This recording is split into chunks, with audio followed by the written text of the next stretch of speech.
being so young. You see the amount of sendings off they have, the ill discipline, the extremes of performance, brilliant one week, poor the next. That's hard for anyone to go in there and get better consistency with the dynamic of the squad.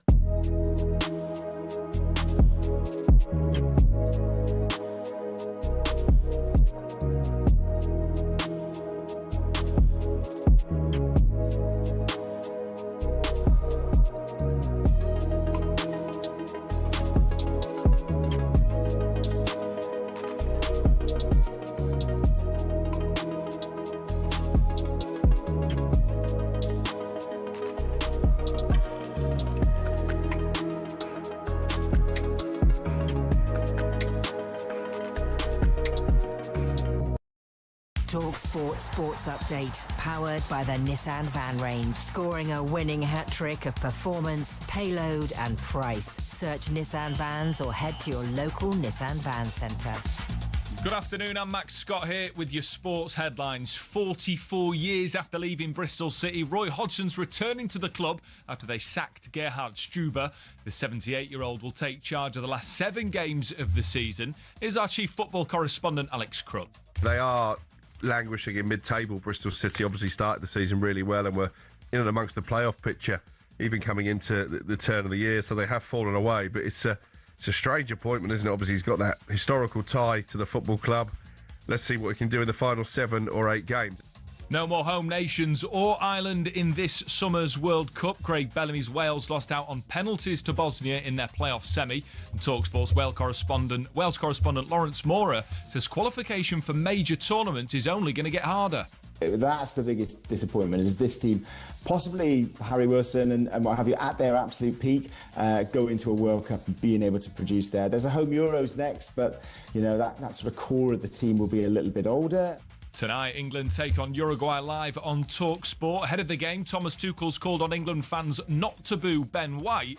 He makes his return to the squad, having refused to be selected for the Euros. But former England boss Sam Allardyce told talkSPORT he'd have taken Trent Alexander-Arnold over White any day. If we're going to win the World Cup, we're going to have the best defence. He defends less than most right-backs because he causes so many problems going forward. And the quality of his passes and the quality of his delivery is something you just can't ignore. I think that, a very important player. Get all the latest breaking news on the website at talksport.com. talkSPORT News. The Prime Minister says new guidance on screen times for children will be a relief to parents. And a Russian man's been sentenced to 4 years for assaulting a woman during a video call to Donald Trump's son. More from the news team in half an hour. talkSPORT weather with QuickFit. Saw your new tyres this spring at a time that suits you best, from the comfort of your home or work 7 days a week with our mobile tyre fitting service. Conditions apply. Damp and cloudy in the south, but some sunshine later on. Windy and showers further north.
This is Paul Hawksbee and Andy Jacobs with you through until 4 here on talkSPORT, where this afternoon I do wonder, Andy, that if you ever leave talkSPORT, you'll come back 44 years later. Yes. That takes some doing. Only if you're just a head in a jar, cryogenically frozen. Still moaning about Chelsea even then. I know. Cole Palmer's son was our worst manager ever. I'd probably be better. Yeah, you probably would be as a head in a jar. Coming up over the next 3 hours after a confidence-boosting start. Yes. An ex-member of Roy Hodgson's staff on his return to the Bristol City dugout after nearly 44 years. USA midfielder Kellyn Acosta tells us why he's moved to Poland to make the World Cup. And how did a football manager manage to cover 4.6 kilometres in their own technical area? It does take some doing, doesn't it? Yeah, it does. 4.6 kilometres in that technical area. Yeah. Anyway, we'll have some boffins popping in to see us who've been studying the numbers. We'll also have more of Andy's nonsense by numbers. We'll preview tomorrow's big Talma Franklin fight live on talkSPORT. And Leeds supporting comedian Maisy Adam joins us for a chat. As well, this plus the clips of the week, Stan Collymore's England preview, and Atani doles out the bling in Todd Macklin's American Sports Roundup. Yeah, baseball returned yesterday, and the star child Shohei Ohtani, we got a few stories around him, and a possible Tom Brady return to the NFL at 48. Oh, for goodness sake. I know. Don't bother. But it is 6 minutes past 1. Good afternoon, everyone. Good afternoon, Andy. Good afternoon, Paul. And yeah, that was very disappointing, really, last night. I really hoped Wales, it'd be great for the more home nations there. Dan James on the one that hit the bar to make it, would have made it 2-0, and you kind of felt that was done. There was something three good chances at 1-0, but to be fair, so did Bosnia. They also their chances came at 1-1. There was a there was one before that where the bloke should have. Oh yeah, no, there was. I mean, there was a great save by Darlow, wasn't there? By Darlow. Yeah. The thing with Darlow is, I mean, the start of the second half. I mean, we've seen them do this at club level, and everything looking pretty rosy. And he just suddenly thinks to himself, let's have a mad 5 minutes plan out from the back, shall we? It's like Kevin Peterson's red ball run. Remember when Kevin Peterson used to get in? Yeah. And to get himself going now and again, he'd just go for a mad single and nearly get run out. But it got the adrenaline up. Yeah. And I think Carl sometimes thinks, OK, I might be, but if I'm going to be busy second half, I want to be on it. I want the adrenaline. So I'll play some little hospital passes today. Because they could have scored off of that. That one quite early in the second half where there was a deflection. But he does like a little bit of... He does like a bit of risk ball. I was watching this half-time. I watched the Brazil-France game, which actually was fascinating. Yeah. Honestly, you can't... Surely France are the absolute favourites. And you see what they've got up front. Mbappe, Dembele, Elise, Ekitike, plus Griezmann. You think, oh, for goodness. No, I mean, when we looked through their squad list the other day, it is pretty frightening. Yeah. They're not quite as good at the back. No. Magnon in goal, though. Yeah. He could have been Chelsea's goalkeeper all season. But I kept saying this to you, and you were saying they wanted too much money. Or he wanted too much money, didn't he? He didn't much too much money. I mean, he was only, I think, about 12 million. How old is he, though? He's older than 12. That's it. He didn't have the, he's not a 12-year-old winger from Mexico, so they couldn't buy him. Wasn't that Jimmy Osmond? So that's one for the kids. The BBC commentator last night was Simon Davis. I don't think it was the one that Ian Gwynn Hughes always used to go on about. Simon Davis. It wasn't that. You never mention Simon Davis without saying Simon Davis. You have to say Davis. You have to really. Okay, fair enough. One of those that you had to be. Okay. Anyway, Mbappe's goal was sublime. Yeah, it was a good goal. I've seen that. Yeah. And great to see Cliff Jones as well, looking very. Oh yeah, Cliff's an amazing nick for his age. He's 90 now, isn't he? Brian Linford has been writing to the Star about cricket. Oh, OK. Now, this is Brian. We should point out he writes to the Star most days, and if he wants to emphasise a word, he writes it in capital letters. It's like performance art, isn't it? It is. It's really fantastic. And one of our listeners, he loves the work of Brian Linford. He asks me every day. He says, Andy, got anything from Brian? So he'll be ready for this. He'll be ready for this. Right about cricket, here we go. He also says seize. He uses the verb seize a lot. I don't know why. OK. And you'll be emphasising the capital letters. I will be, by shouting. By shouting. Slightly off mic, OK. ECB sees Key, McCullum, Stokes all unbelievably remain in position. Richard Gould, ECB says footy star Cole hinders things. Cricket is leadership where football there's a point of failure or success with the manager. Really? Poppycock! Losing 4-1 tests, alleged ultra-relaxed culture, excessive drinking. Richard would see his father, Bobby, Arsenal and Chelsea, Coventry manager, scoff. Failure, cricket or footy, it's heads to the blocks. Lucky lads. He also, I should have pointed out at the top as well, he doesn't put any punctuation in. So it's like Samuel Beckett. It's just, it's a beautiful thing. Mad. Brian is probably he's like a sort of a professor somewhere. He's from Pontefract, I think you'll find. Well, okay. Well, it doesn't stop him being a professor. I did look him up. He does exist. Okay. You looked him up? I did, yeah. Well, I wanted to bit see much? I wanted bit much looking at the bloke.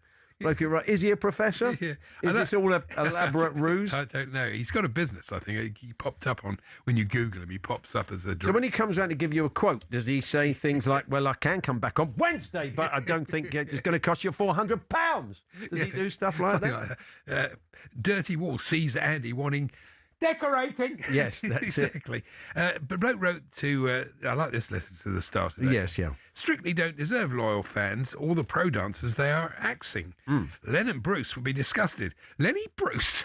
He's not involved. Lenny Bruce isn't in Strictly, is he? That'd be a tough booking. I didn't think so. I don't think he would have done it when he was alive.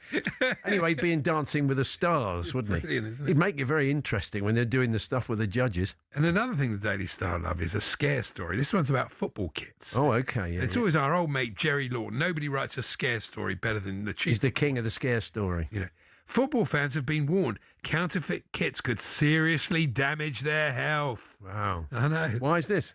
Oh, the alert comes amid not flame retardant. fears England supporters fuming over the prices of World Cup shirts will buy bogus ones instead. Yeah. What does it say? Oh, yes, 3 knockoffs contain dangerous chemicals like cadmium, lead, and even arsenic. Wow. Who wants an arsenic shirt? I don't even want an Arsenal shirt. No, I said, yeah. I'm sure I ordered an Arsenal shirt.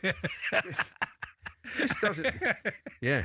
Yeah. This doesn't feel quite right. Yeah, I mean, so do be careful. No, seriously. Yeah. I mean, I don't know that Jerry has actually broken down one of these hooky shirts and found all this in there. Doubt it, really, but there we go. It seems unlikely, I'd say. Yeah. But there we are.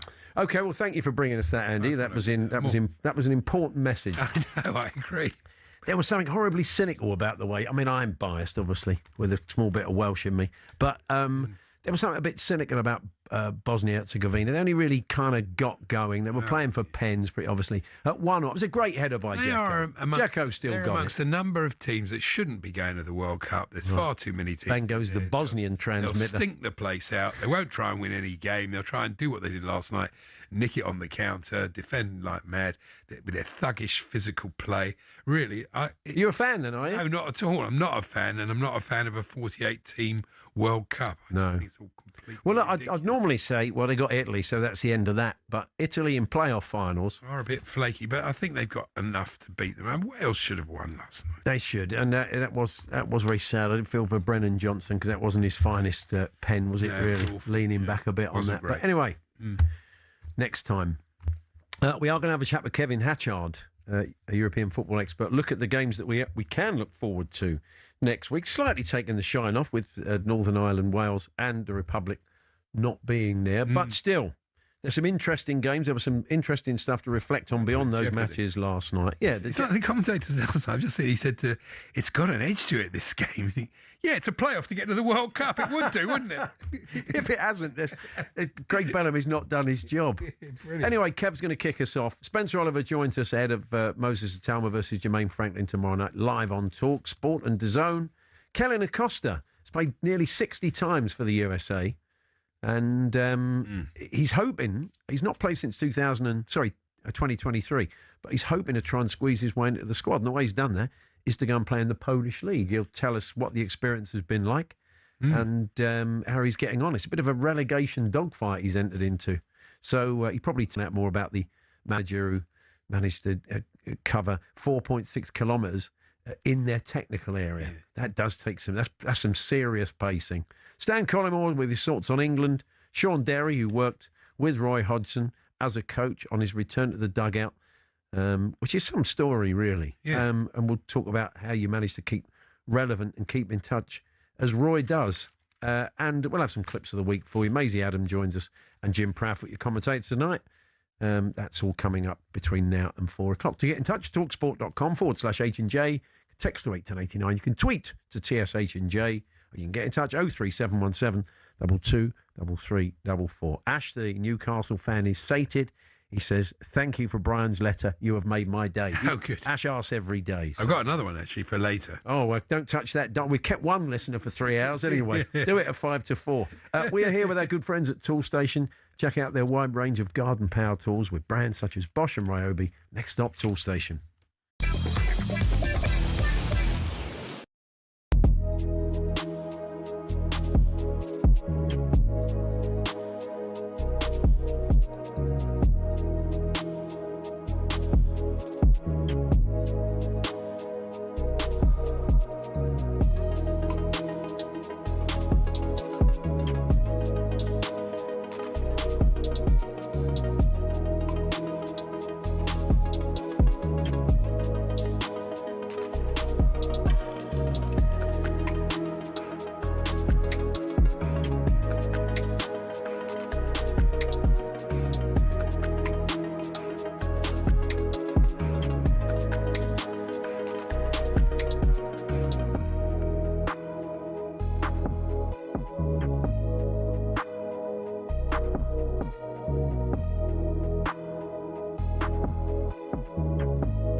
Salah will leave Liverpool on a free this summer. Here's a crazy stat for you. Mo Salah either scored or assisted 37% of the goals Liverpool scored in the last 9 seasons.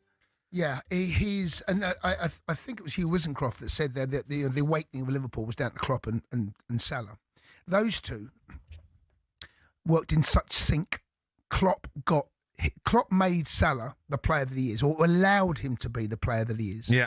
And I'm looking at someone in North London who, I'm not comparing Saka to Salah, but if you put that Saka into a Klopp's team, you would see. So Salah's got more goals and assists than Saka. What you're saying is Arteta's holding back Saka? Oh, 100%. Liverpool fans, Arsenal fans know that. 100%. That's not up for debate, is it? I'm not opening up a debate here. I'm just stating the fact that Mo Salah's got more goals and assists this season in all comps than Saka. Mm. Now, if Klopp had Saka at the time that he was going through that brilliant time at Liverpool, you'd see a totally different Saka. Arteta's getting a different role out of him. There's no way Mohamed Salah would not be the player he is if he played under Arteta. Don't even go there with me. Okay. Don't have that argument because I'll fall out with you. Okay, but I don't think Saka can do what Salah's done. Well, no. But what I'm trying to get at is that Saka is being held back and doing a job in a different way in the same position. Mm.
In the opening quarter of this match, fully deserved lead as well. Czechia now with it all to do. It's Czechia 0, Republic of Ireland 2. It's Wales 1, Bosnia 0. The Canton stand. The Wales fans are on their feet because Dan James has lashed an absolute beauty into the back of the net. Italy 2, Northern Ireland 0. 10 minutes to go, and Sandro Tonali, having scored the first, has assisted with the second. And it's Wales 1, Bosnia 1. It is the evergreen Edin Dzeko who has got it. Anything could happen now. Will it be the Republic or will it be Czechia? We're going to penalties. Now a night for heroes, a night for someone to write their name perhaps into the history book. And the wait for a World Cup appearance will go on. It's Czechia who are through on penalties, have beaten the Republic of Ireland by 4 penalties to 3. Bosnia, Stefan left-footed, and he's trying to sit into the back of the net, sends Carl Darlow the wrong way. Wales' World Cup dream is over. Yeah, painful night for the two nations and, of course, the Republic as well. So everybody dips out. But we now know the games that will be played. There's still some very interesting stories in there, probably uppermost in that Kosovo. But let's chat now to Kevin Hatchard, European football expert. Good afternoon, Kev. Hi, guys. How are we? Yeah, a bit of a painful night all round from a sort of British Isles and Republic point of view. How did you view it all as it unfolded? Yeah, I think it was a particularly tough one to take for the Republic of Ireland because I don't believe this is a great Czechia team. It's a team with experience, but I don't think they've been playing particularly well. It wasn't that long ago that they lost away to the Faroe Islands in their group, and that brought about a change of coach. Ivan Hasek left, and they brought in Miroslav Kobek, who's well into his 70s. He's a guy who's got a good domestic record, but hasn't made an imprint outside of Czechia. But they showed fighting spirit, they showed quality to get back into the game, and then they showed their nerve on the penalties. But I think if you look at the teams they beat to get there, the Republic, they beat Portugal, they won away at Hungary. I believe both of those teams are stronger than Czechia, so it feels like a big opportunity missed for them. And they've got home advantage next week when they play the Danes, haven't they? I don't know how important that will be. I think it is important because you look at Czechia's home record in qualifiers. I think it's now 18 unbeaten in qualifiers for major tournaments at home. So that obviously does give them an advantage. The Danes are really interesting because they had that nightmare collapse against Scotland when they conceded those 2 goals in stoppage time, and that sent Scotland through at their expense. And Brian Reamer, the coach, was at pains to just completely forget about that and said he banned talk of it in the build-up to the game against North Macedonia. And they played really well in that game and broke them down, had to wait until the second half to get the goals. I think Denmark have got a chance there of going to Prague and getting that win. Now, Italy next week, they're away. And the fact that Gattuso didn't want to play at the San Siro and played it at the smaller ground in Bergamo and said maybe he'd prefer it to be away. Maybe he'll feel like the pressure's off a little bit. I mean, what did we see last night from Italy to suggest they'll comfortably go there and get a result next week? Yeah, comfortable is not a word that I think is going to be associated with this. It was really interesting, actually, hearing from Daniele Fisichella on the station last night, and he was in Bergamo, and he was saying before kickoff, the atmosphere was hysterical. That was the word he used, and I think that weight is very much on their shoulders. I mean, this could be a group that could bring about Italy's 3rd straight non-qualification for the World Cup finals. I mean, can you imagine that? A team of that history and that stature not making the World Cup 3 times in a row. So I would say all the pressure is on them. Obviously, Bosnia-Herzegovina want to make it, and they have pressure on them in that regard. But I thought they played really well against Wales. I know Wales led and led quite late on in the piece, but Bosnia were making chance after chance. Karl Darlow had to make a brilliant save from Demirovic's header. And in the end, that firepower did the trick. And they were so negative, Kevin, though. They're so, they only started playing when they went 1-0 down. These teams drive you mad. You think, why don't you start the game like that? So it's going to be interesting to see how they approach the Italy game. You'd imagine they'll approach it in the same negative way. Yeah, I think there's a bit of credit down to Wales there as well. Wales are a team that likes to have possession. They like to play on the front foot, and sometimes it's quite difficult to deal with that and put your own stamp on it. And they chose to be physical. They chose to try and throw Wales out of their rhythm. And I guess largely it worked to some extent. I think they will be more progressive. The thing about Bosnia that's really interesting is Edin Dzeko's still doing the business at 40 years old. Demirovic has been playing well for Stuttgart for quite some time now. And then you got Haris Tabakovic as a backup, and he's been scoring lots of goals for Borussia Mönchengladbach this season. So they've got a lot of quality in those forward areas. The first goal, I know this is a big cliche, but I think it's particularly relevant to this game. I think if Bosnia get that first goal, I think psychologically it's going to be really tough for Italy. When I first started watching the game, though, I thought they were saying Harris Tobacconists, and I thought it was a sponsor of the game. It was a bloke in Cardiff.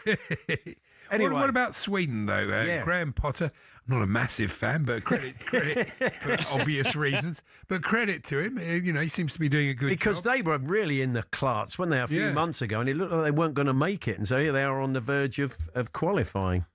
Yeah, they've taken an unusual route. That's fair to say, because they were absolutely dreadful in the qualifying campaign. Not under Graham Potter, it has to be said. No. He only took charge for the last 2 games when it was pretty much done and dusted. But because of their Nations League record, they got another crack at it. And they played well. Victor Gyökeres got a hat-trick against Ukraine. His second goal was particularly good. And Graham Potter had already been given a contract extension before this game. They saw enough in him in the first couple of games. I think it's worth remembering that he's got a very good rep in Sweden because of the work he did with Östersund. He took them from the 4th tier into Europe. Won the Swedish Cup with them. They were a team that had no reputation at all. And he worked wonders with them. He speaks good Swedish. I think he's seen as somebody with his Premier League record, even though it didn't work out at Chelsea, as Andy alluded to there, or West Ham. You know, he is seen as somebody with a good track record. So, great start, but now they have to see it through, and they'll play a Poland team that really had to escape jail last night because they were 1-0 down at home to Albania, and they're a tough team to break down. And just finally, Kosovo as well. This is the story, it seems, today. They play Turkey next week, which won't be easy, but they are at home. And that would be a story, wouldn't it, if they made it all the way there? It'd be incredible. They were only recognised as a FIFA member in the build-up to the 2018 World Cup. So therefore, they've obviously never qualified for a major tournament before. And they have some real quality in that team. They've got guys that especially are playing in German football, so guys that would have previously played for Switzerland maybe or Germany, they are now declaring for Kosovo. And I think the more quality players that do that, it's going to create this kind of wave, and you're going to see more and more of these guys declaring for Kosovo. And they showed real grit and determination. They were down twice in Slovakia, came back twice, and ended up winning the game 4-3. And you look at the fact that Slovakia beat Germany in the qualifiers, that was a hell of a result. So they'll look at that game. They know they're not favourites against Turkey, but they've got a chance. Give us your 4 teams that are going through then in the ties, Kev. I think Turkey will do it because of the quality that they have. I think Denmark can do it away at Czechia. I'm gonna get on that Potter train. Okay. I'm gonna go for Sweden. Yeah, they're home. They should do it. Even though Italy do have quality, they took a fair old while to break down Northern Ireland. And I think this Bosnia team, with a bit less pressure, I think they could do it. I could see Dzeko at 40 wheeling away, having netted the winner. So I'm going to go bold. I'm going to go for Bosnia. So all the other 4 teams will be delighted that I've not gone for them because they're probably going through. You'll be in for Danny on Trans Europe Express with Andy Brassel this Sunday night, Kev. No, I thought you were. Sorry, I was being told you were. I'm not this week, but Andy will be there, and Daniele Fisichella, I think, will be there. Okay, lovely. So we're looking forward to hearing that at the weekend. Nice one. We'll catch up with you soon, Kev. Thanks very much. Kevin. Cheers, guys. Kevin Hatchard there, European football expert. So, yeah, he's going for the upset, Bosnia-Herzegovina versus Italy. Now, it's a lot of jeopardy. The game should be good. Yeah, I'll be keeping an eye on that one, certainly. Fiery Friday, and the Arsenal fans will be pleased, of course, because York Race got a hat-trick, didn't he, last night, so that'll get him on board for the closing stage of the season. Yeah, Fiery Fridays are back again, and it's the talkSPORT Daily podcast. Adrian Durham, Alex Crook and Angelina Kelly arrive every Friday armed with one blazing hot take each. In today's episode, Adrian explains why Max Dowman needs to leave Arsenal to escape Mikel Arteta. It's the Daily Arsenal still paying out. While Crookie discusses why he thinks Jordan Pickford is the missing piece of the Chelsea. I love Adrian, but does he sit at home trying to come up with these really ridiculous? It's all organic. If you want to hear more, then the He's utterly ludicrous. talkSPORT Daily is available on all podcast platforms now. Spencer Oliver joins us. We look ahead to our big fight tomorrow night, Moses Talma versus Jermaine Franklin, in a few moments' time.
Think about it. The only person that's not going to lose anything out of this deal is Mo Salah.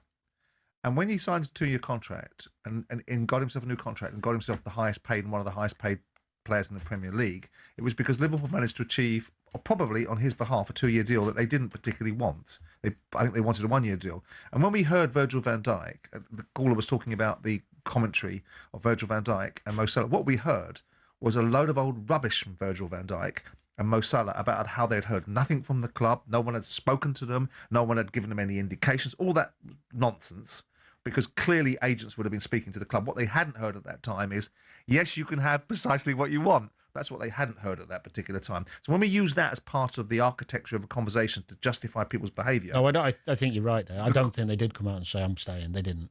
He's got it wrong. They actually did play the game. Of course they did.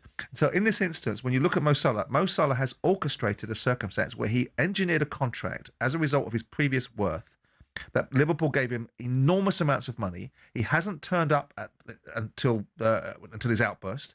He then had an outburst that's orchestrated this outcome. And as a result of that outburst, if you follow the line dots and probably join them up, Liverpool are the ones that are going to lose out on a player that they've paid 400 grand a week for that has barely turned up this season, that has got a longer-term contract that was designed to protect their interests, which has done the polar opposite, and has got them out of a transfer fee. And the only person that will not be 1 single cent out of pocket in any shape or form, performance-wise or value-wise, is Mohamed Salah.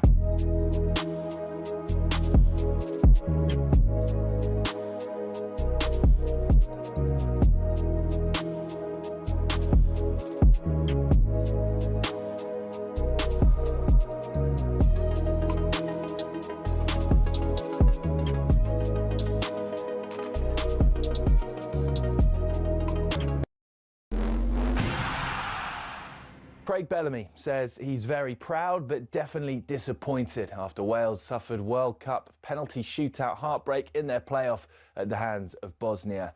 Gabby Agbonlahor reckons it's actually a good thing they didn't get through. The last World Cup, I was there and I went to some of the Wales games. They were poor. Do you know what I mean? I just feel like Wales, the squad of players they've got, probably not ready for another World Cup. Northern Ireland suffered a 2-0 defeat in Italy to also crash out at the playoff stage. Michael O'Neill said his players carried a terrific attitude throughout. It's a very young team. I think the average age of the team is 22 years of age, which is incredibly positive for us to come here against an experienced team like Italy. The Republic of Ireland were denied by spot kicks too, going down to the Czech Republic.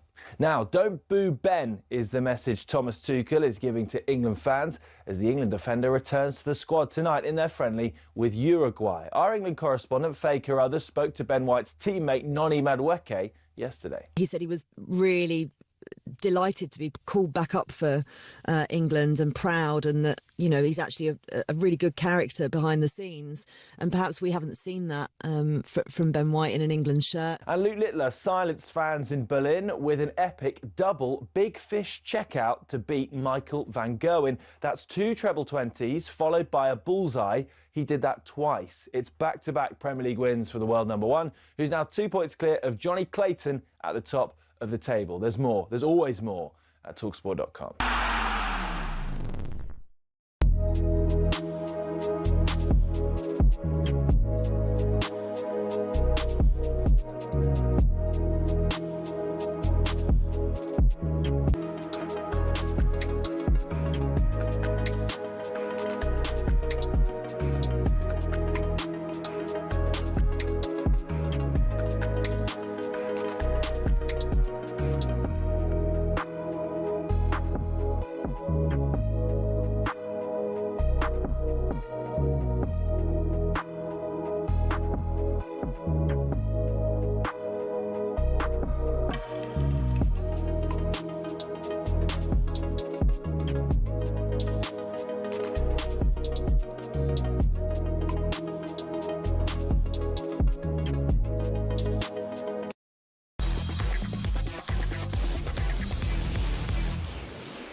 I remember sparring him when he was 15. To be fair, that's probably the hardest spars that I had. I think he's the real deal, Atoma. It's going to be an exciting ride watching this boy do his thing in the heavyweight division over the next few years. Hailing from Chatham, Kent, England. This kid is on fire right now. He's getting better and better. The best chance of beating Usyk is Moses Atoma. Moses Atoma!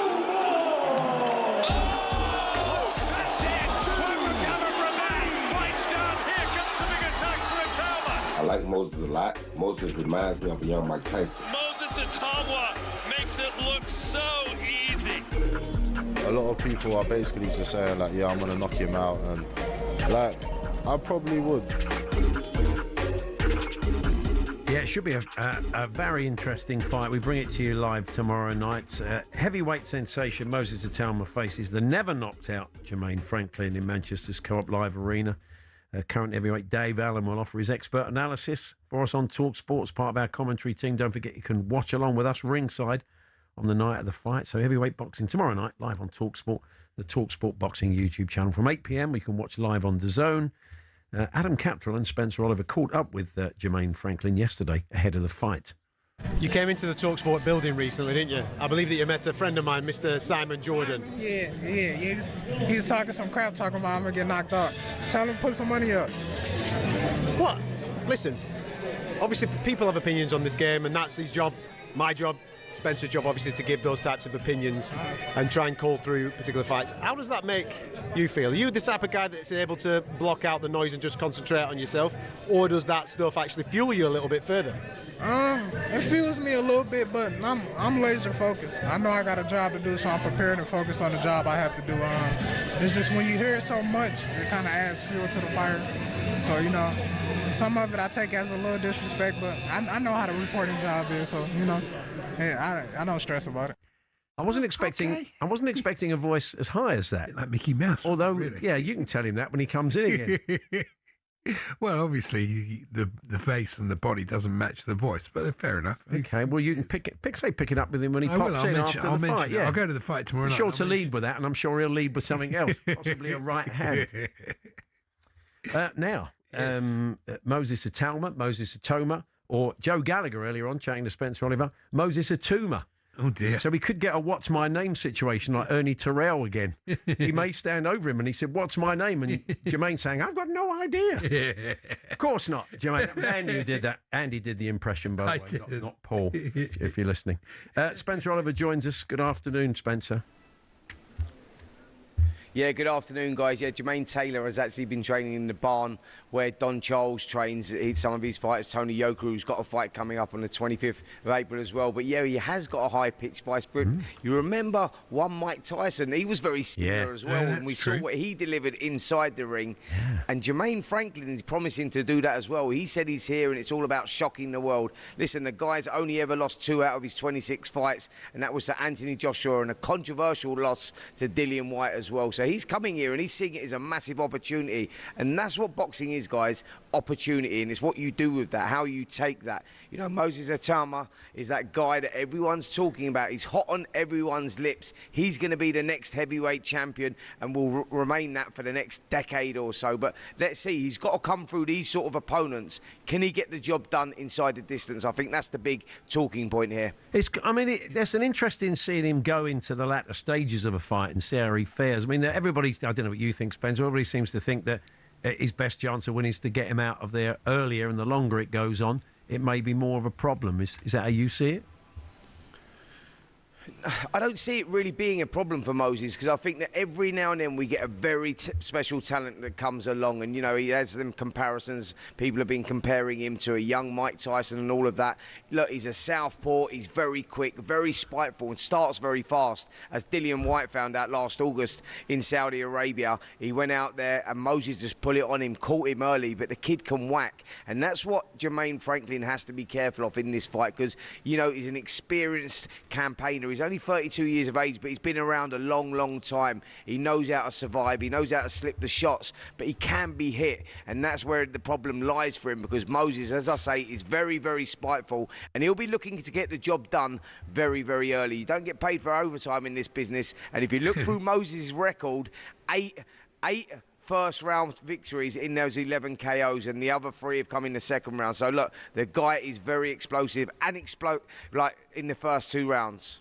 It takes you back those comparisons with Tyson. Remember the old Trevor Berbick fight? Remember everybody saying, oh, he's in a world title now, it's different, Berbick's durable, and he went out and beat him up in 2 rounds, and he was like a Thunderbird puppet, wasn't he? So you kind of, it could be a big statement win. I mean, he's had some great wins, Moses Atama, but if he does get him out early and knock him out early, I think, you know, even those that maybe have been slightly doubting his ability the other big fighters won't want to fight him, will they? No.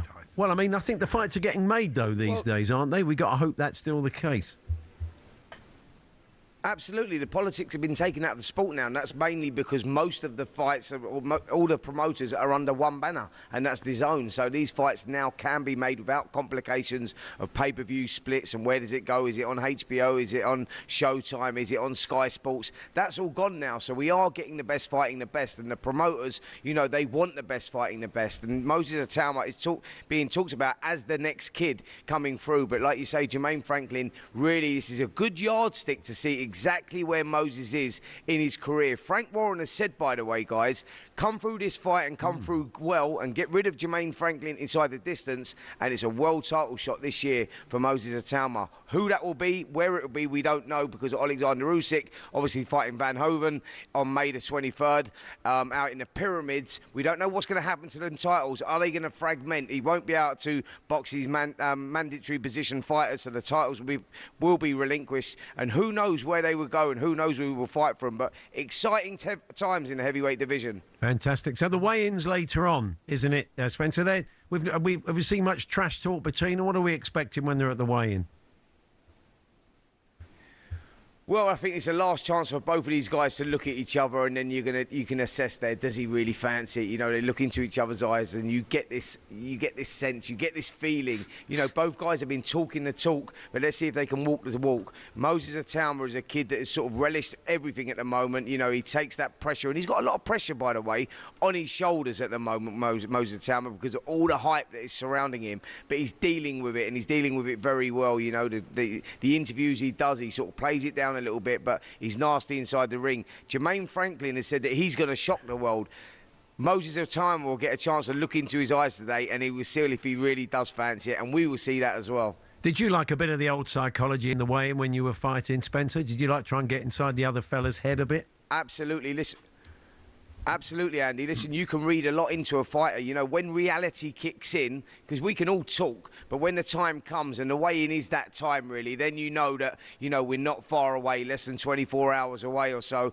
You're looking at it and you go, this kid's up for it. I can see that he's up for it. Or you can see a little, you know, twitch in the eye or whatever. But the psychology side of things, the psychological side of things is a huge part of boxing. You know, when we get into those later rounds, if the fight does go into the later rounds, the physicalities leave a fighter. It becomes a psychological battle, a mental warfare with yourself. You know, and they've got to deal with that. So there's a lot of psychology in it, and you see that on the scales. Good stuff, Spencer. We'll look forward to it. I'm sure we'll hear from you later. Thanks very much.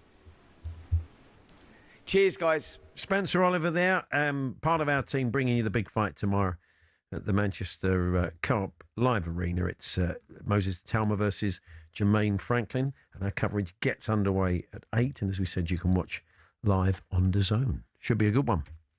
So coming up, as we said, Kellyn Acosta joining us, has gone to Poland to get involved in a relegation dogfight with his new club as he bids to work his way into Mauricio Pochettino's USA squad. He's played 58 times for his country, but not for a couple of years, but there is still time to get noticed. So he'll be telling us what the experience has been like. Bit of a culture shock after years in the MLS, I guess. And later on, Stan Collymore starts building up to the England game. We'll be chatting to our match commentator as well tonight. It's a 7 o'clock build-up. 7:45 kickoff. Jim Proudfoot will be joining us.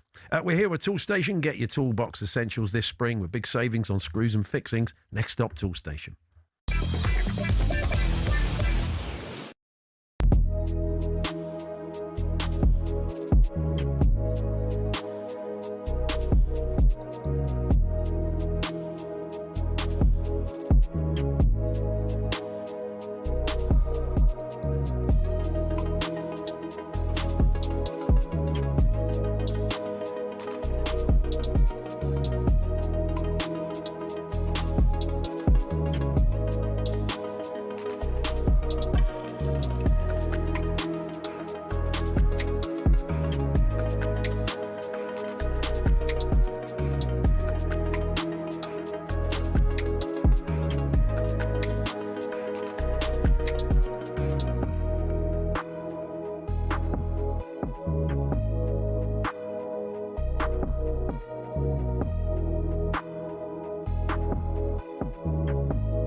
talking all things Harry Maguire.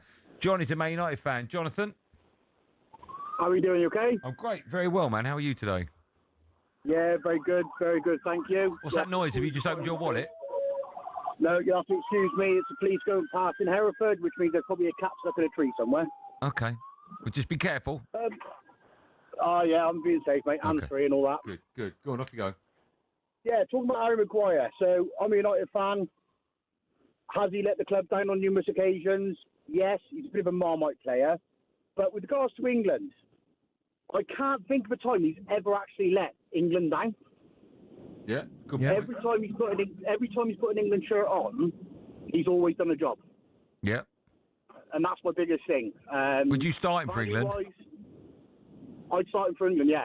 You would? For his experience, for his age, yeah. I think he's a solid centre-back. He, like I said, never let him down. Are you pleased that he's signing? Are you pleased he's signing another year at United? Yeah, definitely. Yeah. He brings a lot of, you've seen him over the last few months playing under Carrick. He's brought a lot more composure to that back line. And yeah, all round, I think I've been a critic of him. Like I said, being a United fan, we've had some ups and downs with him. No, do you know, with the England thing about letting people down, I can understand that, right? But he hasn't been in England for a little while now. No. And Konsa and Gahey look good at centre half. Stones look good.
Hawksbee Jacobs here on talkSPORT. We're joined in the studio now on a flying visit to London, which he can do because he's playing in Europe, by Kellyn Acosta.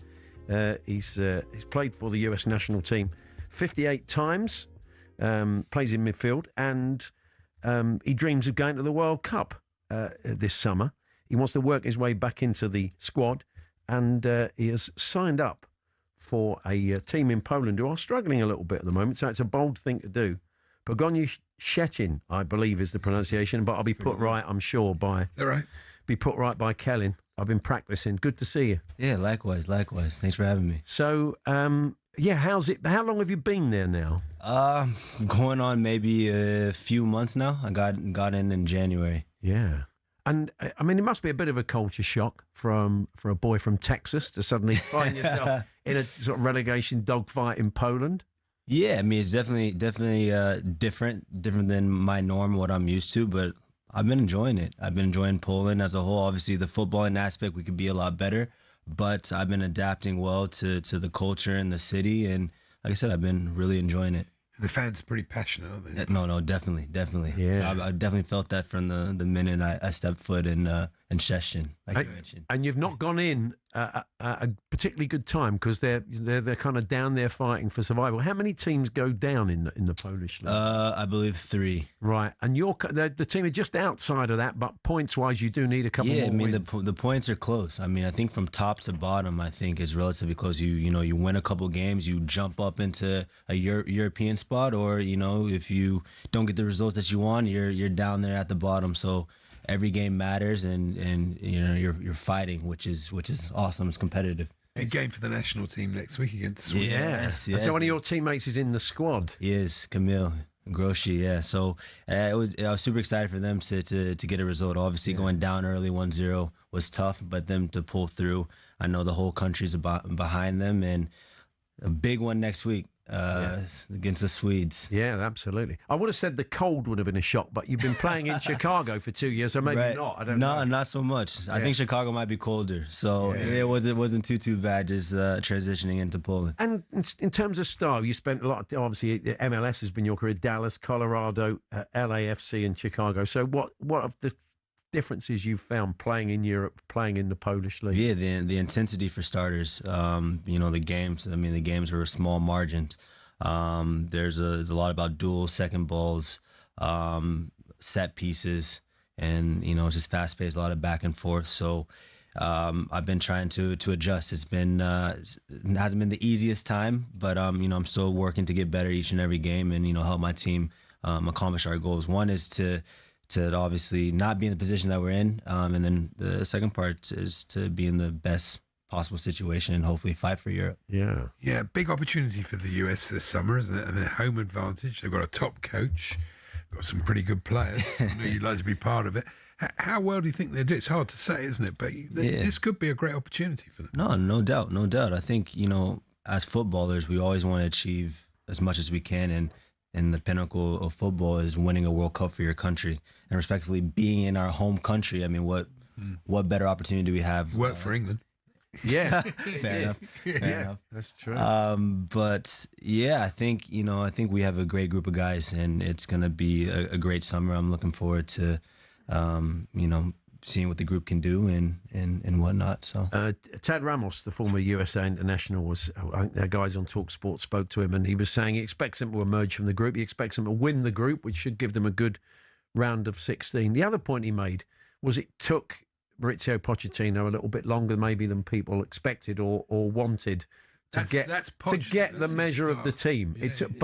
Recent results have been good and performances have been better. For sure. I mean, you got some games in this window. It's going to be a great test for the boys. And obviously, it's always an adjustment. I mean, especially taking hold of a national team. You got to, select your group of players, which is, I'm sure they have a group of 40, 60 guys that they evaluate. Then you got to bring in guys, implement your system and your tactics, and try to get the best out of them. It's not the easiest job. I think, for couch spectators, you're going to say you should be doing this or calling in this. But I think from a coaching standpoint, it's not the easiest thing. But I think he's done a good job so far for the group. That's his track record. Yeah, so he does get better and better. The team as he goes. And like I said, I think it's one of those things where he's going up and up. And so hopefully come the summer, we're right there.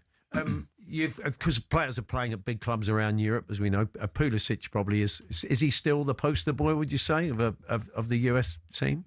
I mean, I would say so. I mean, he's done a great job over the years, and he's continually done it. And I think, he's a guy that's obviously the flashier guy because he's the one that's scoring more of the goals. He's this and that, but also you got to think of Chris Richards, what he's doing at Palace. You got to think of Tim Weah at Marseille.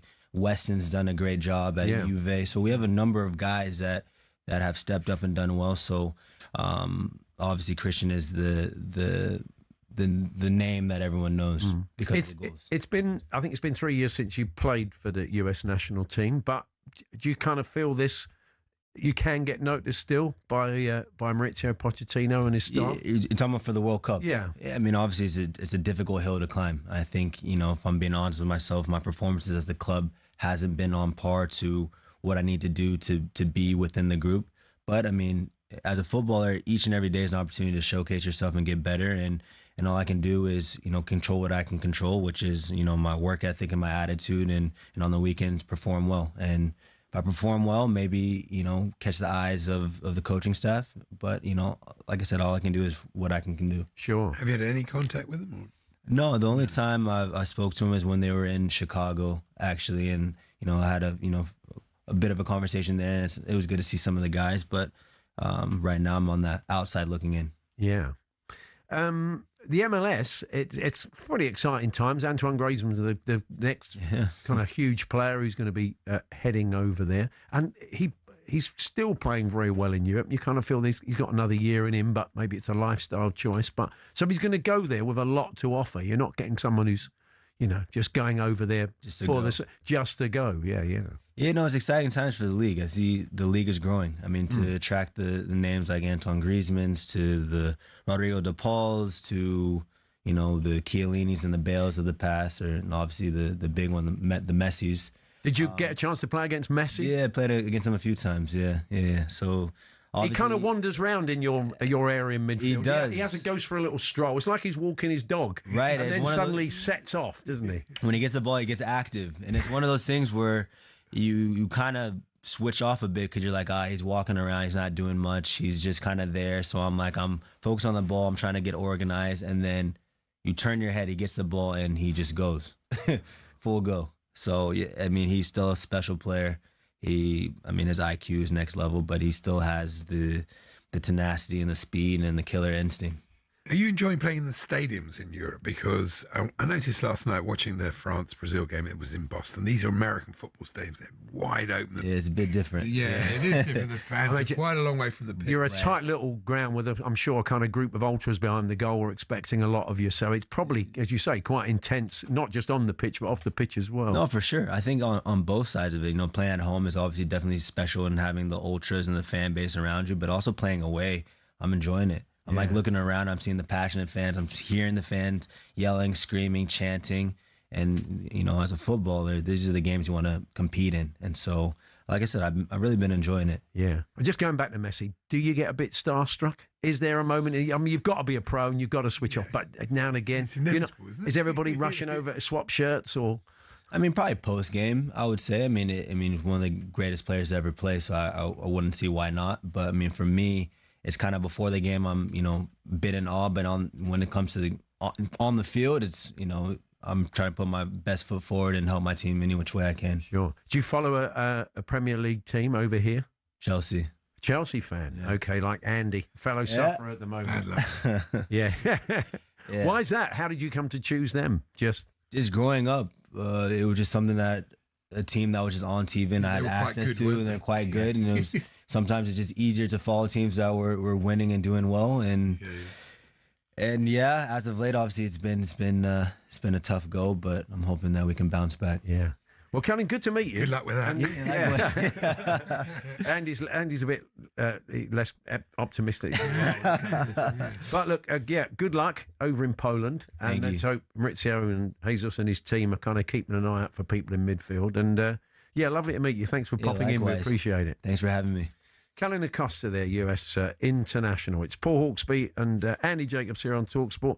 Stan Collymore joins us a little bit later on. We'll look ahead to England tonight. And Sean Derry, who worked with Roy Hodgson as a coach, will be telling us what he makes of Roy's return to the Bristol City dugout 43 years on.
Every Thursday we'll be joining the studio by rapper and Spurs fan AJ Tracey. How are you? How you doing, fella? Not too bad. Good. Now, we spoke to you on the phone before. I've never met you, right? You spoke to me on the phone before, yeah. Okay, do I call you AJ, Trace?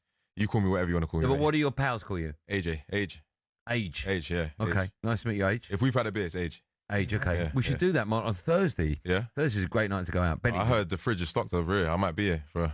Forget the food. We go across the road for a few. Can I ask what AJ stands for? AJ, it's a multitude of things, but it's It's just a stage name that I thought makes sense. It sounds like a normal name, though. It sounds like a government name, which is why I picked that rather than one of these crazy, aggressive rapper names. I thought something that will sell, something that a mother's not going to look at. Their kid wants the AJ Tracey record. They're going to be, that name's crazy. I'm not going to buy the record. Just a nice, normal... It's a friendly name. It's a friendly name. Yeah. It's marketable.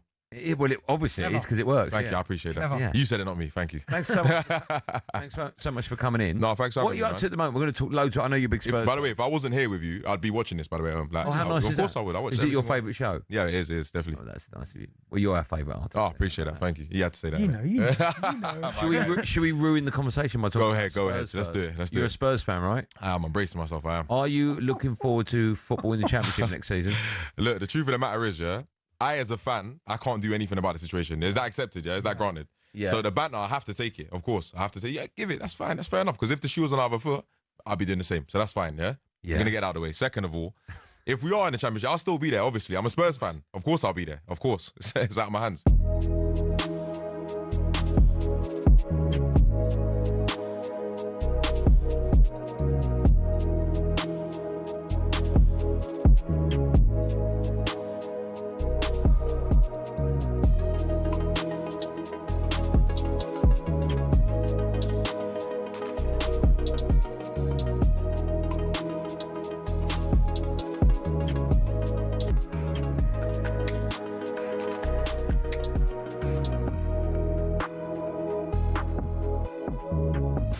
talkSPORT Sports Update, powered by the Nissan Van range, helping business owners to work better and live better. Search Nissan Vans or head to your local Nissan Van Centre.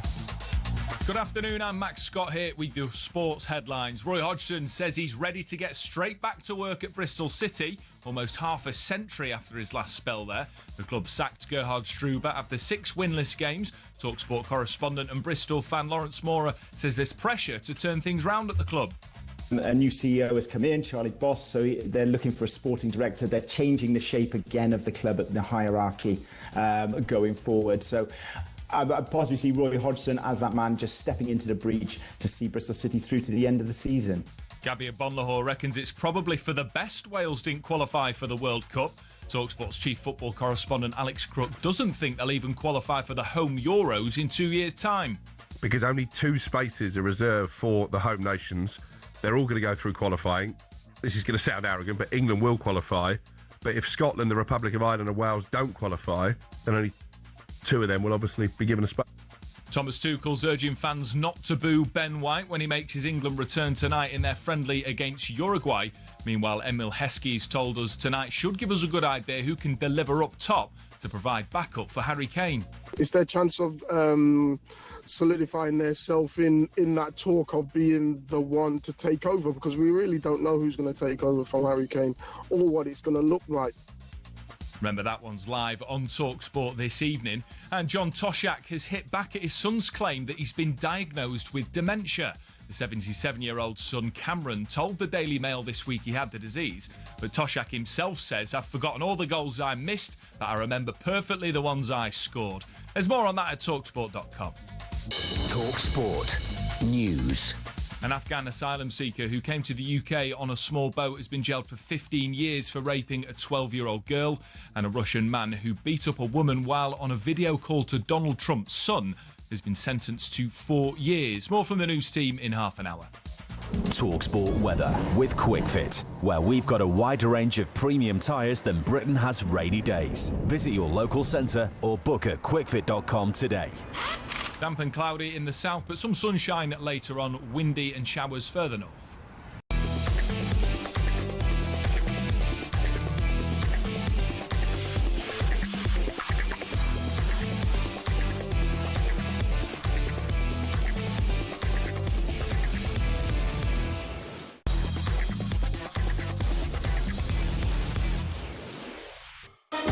Paddy Power on talkSPORT. With Paddy's Super Sub, your new bet rolls over to the new player coming on. T's and C's and exclusions apply. 18 plus, begambleaware.org.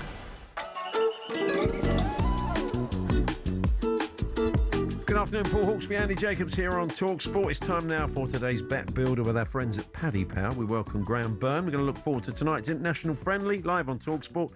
England take on Uruguay at Wembley. Hi, Graham. Hey, gents, how you doing? Yeah, we're not so bad, thanks, Graham. So let's first just sort of set up how the bet builder works.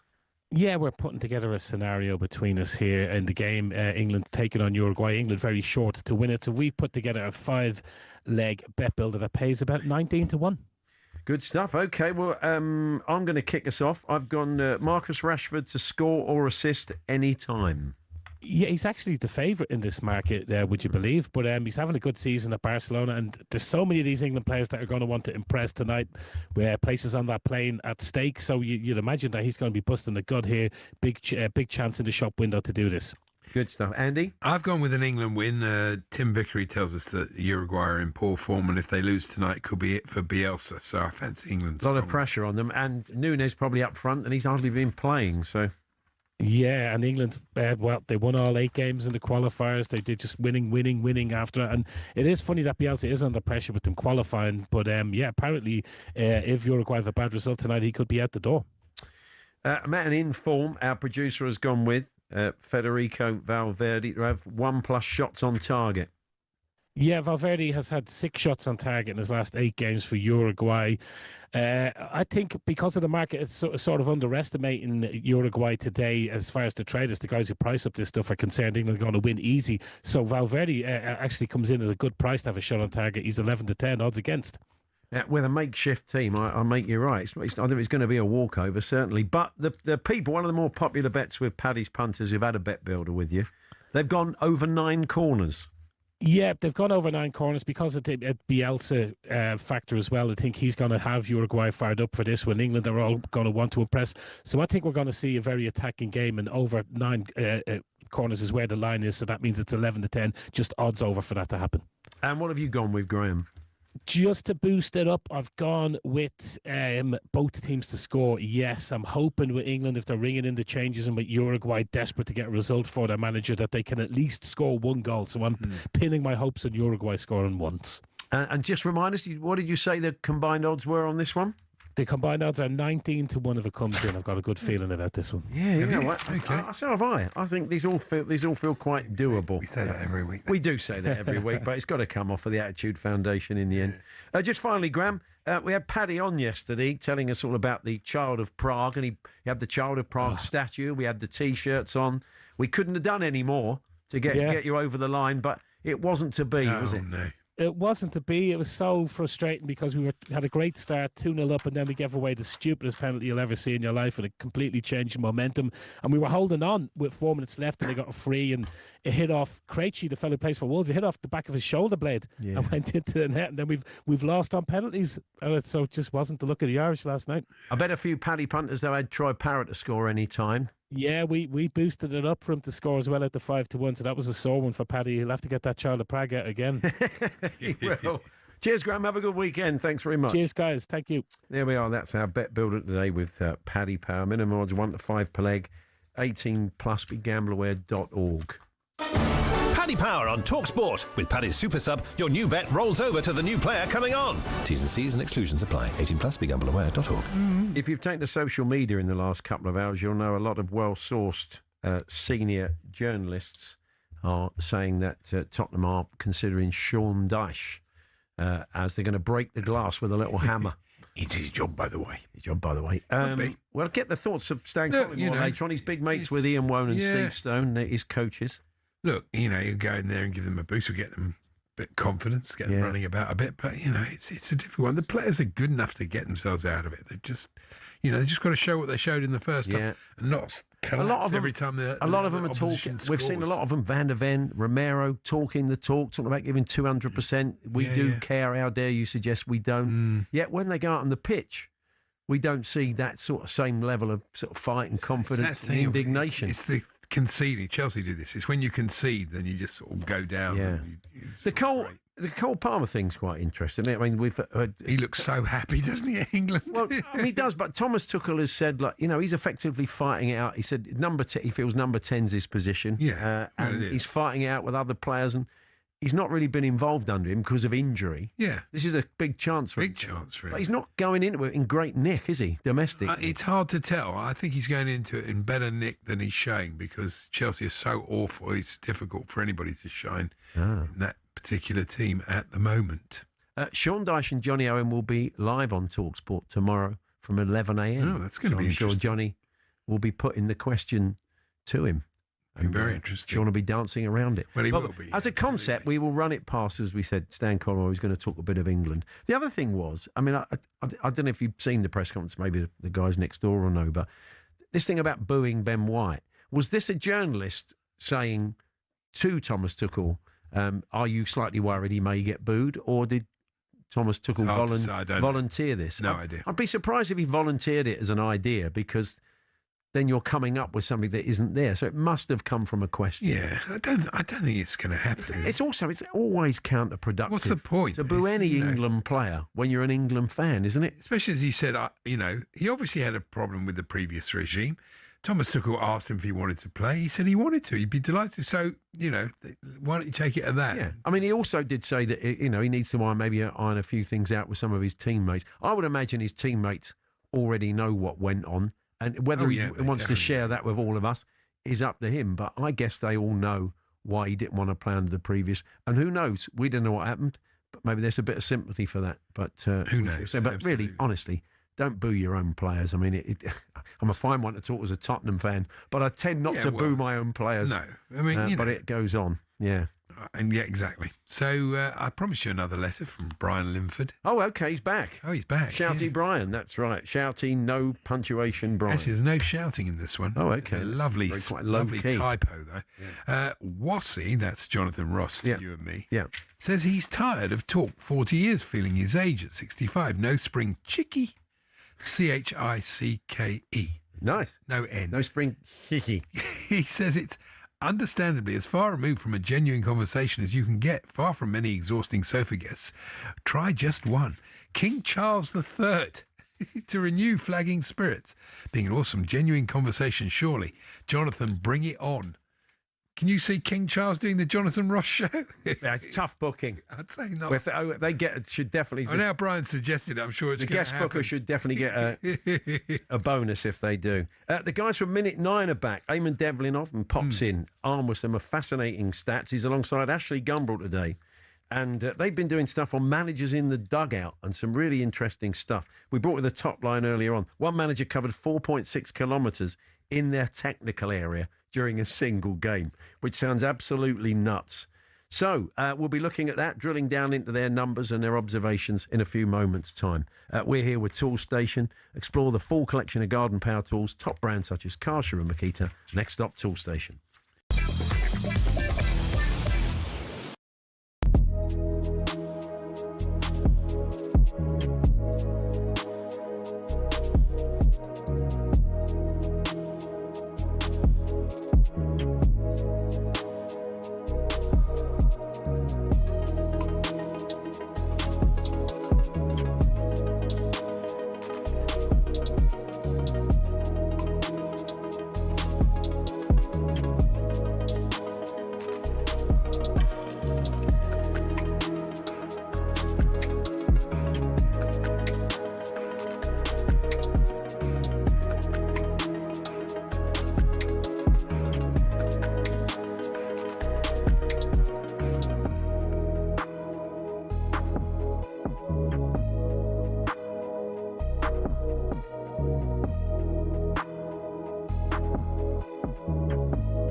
Stefan, the cost of missing out on the Champions League. If I throw four at you here, Chelsea, Liverpool, Manchester United or Newcastle, missing out in Champions League, who would feel it most? Yeah, I think Newcastle would definitely feel it the most, just because the base they're coming off is that much smaller. So therefore the proportion that's associated with Champions League football is that much bigger.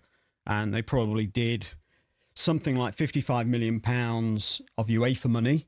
And then on top of that, obviously had the 5 home games on top, which are, or 6, probably 6 actually, when you, I think they had a playoff. So that's 6 home games on top. I mean, that's obviously very significant. So you're talking about 75 million quid out of revenue of, let's say, 300 this season.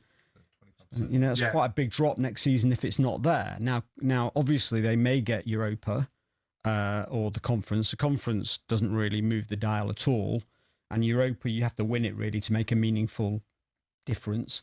And that then brings you a Champions League place. So I think Newcastle will feel it the most, but it will definitely be painful for the others. It will be painful for Manchester United. It doesn't look like they're going to miss out, but if they did, of course, that would be the second consecutive season. Yeah, Chelsea? Chelsea, yeah, very much so, given that if you were to compare the financials for this year versus the season next year when they weren't in the Champions League, not only would you see a drop-off of Champions League football, probably somewhere in the order of £90 million for them because they get more of the what's known as the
Good afternoon, Paul Hawksbee and Andy Jacobs here on talkSPORT. Eamon Devlin from Minute 9 pops in and sees us, armed with the stats. Always interesting. As a business, they look at the convergence of sports data and psychology and always turn up some fascinating stuff. He's brought one of his team with him today, Ashley Gumbrell. Good afternoon, guys. Good to see you. Happy Friday. Good to see you. We're going to talk managers. We've been throwing this little bit of information that you had that one manager covered 4.6 kilometres in the technical area during a single game. And you guys have been looking at the dynamic of what goes on in the dugout with the managers. So what was the kind of catalyst to do this, guys? We're just looking at how to make managers more impactful and more efficient on game day. So we start analysing lots of games at Premiership level and below, down to level 4 in football.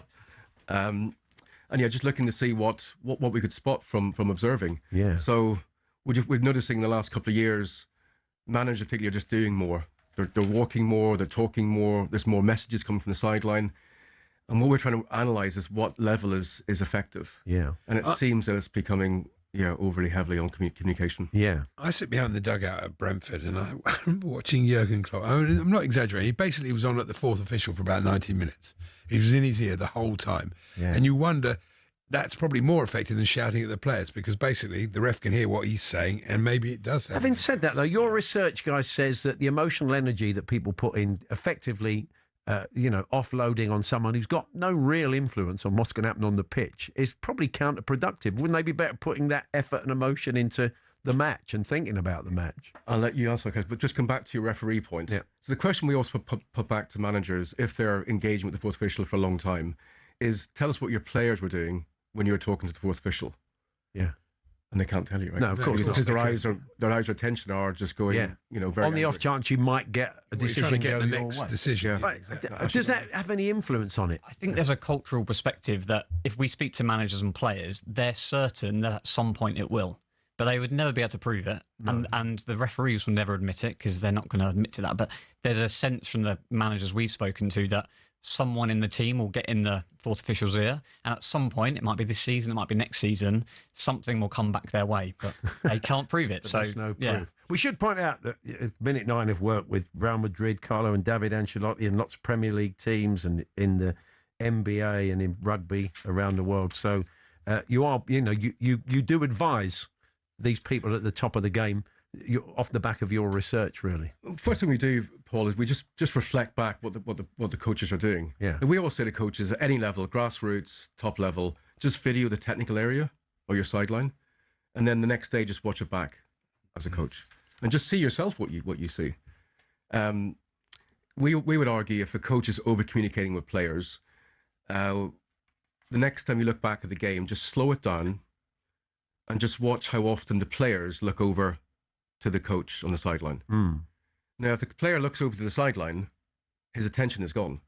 So if I'm the right back and I'm trying to mark you, a very quick winger, if I'm looking over at the gaffer the whole time, then you're away. Where's your energy and your efforts going? They all do. I mean, look at a great manager like Unai Emery. Everybody knows he's a great manager, but he's constantly berating the players, shouting at the players, gesturing, moving. Are they expecting an interaction? This is the thing. Are they just kind of doing it to vent, and so they're out there, they're saying the things that they would like to see, but whether the players are taking that in, your research suggests maybe they're not. There was one manager who delivered 600 messages in one game. There's no way his players are going to be able to take that on. Yeah, I think we've observed a few games, and I've sat in the dugout behind some managers, and the ear bashing the left back gets in the first half, the ear bashing the right back gets, and they switch over, and the poor bloke came off at half time, and I think he had no idea which way to turn. And it was almost that kind of PlayStation. The manager was literally talking him through the game, and when we chatted to him afterwards, he said, well, yeah, he needs a bit of work. He's, young, whatever it might be, and just talked him through the entire game.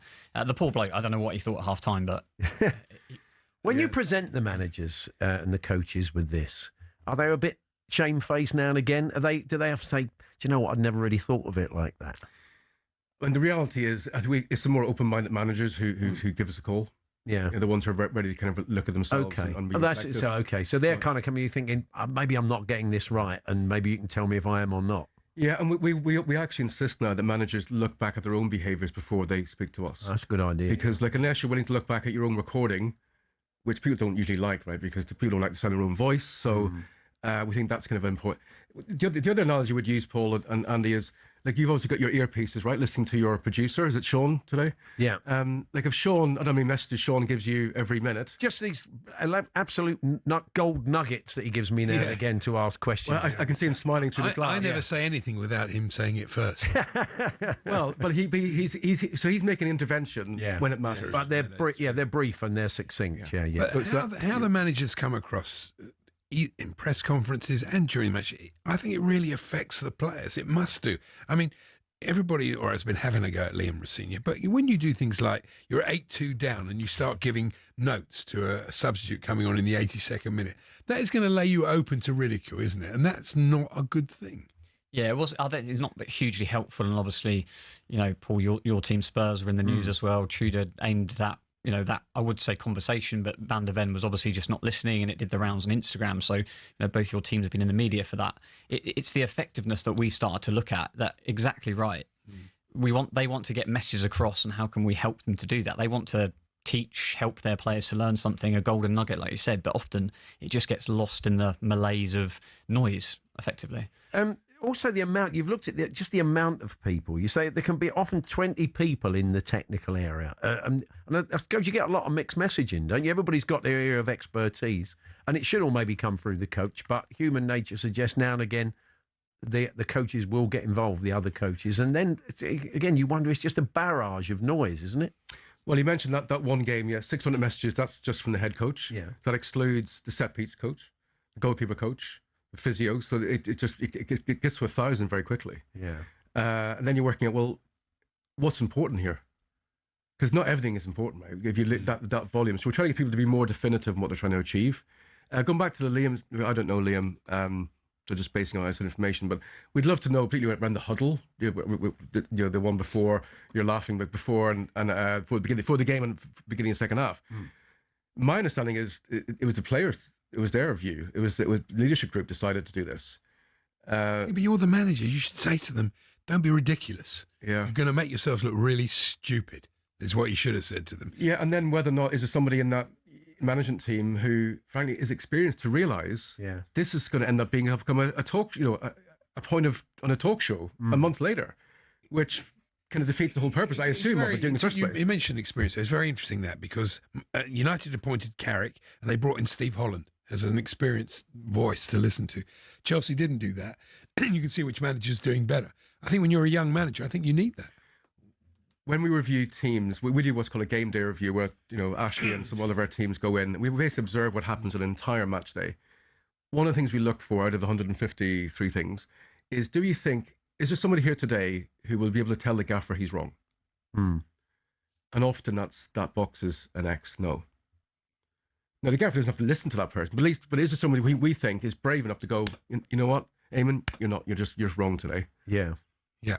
And that's, I mean, obviously there is a hierarchy, and you know we've seen sort of stuff coming up from on high, sporting directors getting involved in stuff that's going on in the dugout. But you feel there should be sort of somebody alongside them brave enough to be able to say, no, you've got that wrong. That's not right. I don't agree. Yeah, and I think it's where the information comes from. It tends to come from the manager, and then you'll have someone else, and they'll kind of almost go back and forth. One sits down, one steps up, and the barrels continues. But we also find it interesting that we might sit in the dugout with 20 other people, substitutes, analysts, goalkeeper coaches, but nobody ever speaks to the substitutes in the environments we've worked in as well. So all this information that's being given, you know, those finishers, substitutes, whatever you want to call them, they're going to come on, and the manager wants them to influence the game for them or the 3 points. But no one really interacts with them. That's for us and for me, it's a learning opportunity for the players. A quick word on whiteboards. There was one game under Thomas Frank where we had 2 subs. I think one of them was Lucas Bergvall.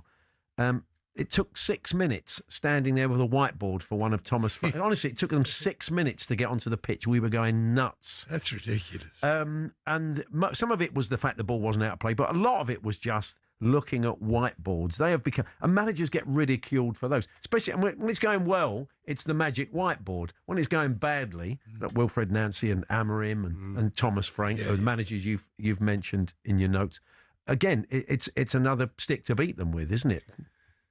I mean, what's clear is it's not something what someone does, it's who does it and when they do it. And so if a manager's under pressure, every small item gets analysed. I mean, you mentioned about the written message from, was it Liam in one of the games, 8-2 down? Yeah. I mean, Mourinho was he often gave messages to players during games. Yeah. But nobody ever picked up because he was doing pretty well for a long time in his career. I think it takes time. I think when you're early in your career, it seems to makes good sense to go safe, conservative at the beginning, have someone alongside you who's more experienced, and then be more innovative. Once you got frankly, you have a reputation to fall back on. You've got to get player buy-in. Once the players don't buy into what you're doing, if they don't believe in what they're being asked to do, we're all wasting our time. We might as well not go. And that's what I think. I mean, they've got to believe in the bloke that's telling them what to do. Yeah, and that's obviously challenging in today's. Look, you mentioned from yesteryear, Ferguson said. When Ferguson, obviously, my understanding is he picked the squad. He picked every person in that room he chose. Yeah, or had to be. That's not the case as you know today. No. So you get a squad of 30 men, none of whom you may have picked yourself as a manager. Yeah. So they're not your people. So straight away you have to then get over that and go, for them to like you and trust you is another sort of, whereas if you sign that person and go, well, you must like me because you signed me. Yeah, that's very true. That's a good guys, fascinating as always. We do appreciate you popping in. Minute Nine's website, some of this research available there? Can people read something? Yeah, there is. Yeah, we got some papers. Ashley is doing a wonderful detailed PhD on coach behaviours. Soon to be detailed. Shame we, good work. Shame we didn't get this question, is what the head coaches wear, does it make a difference?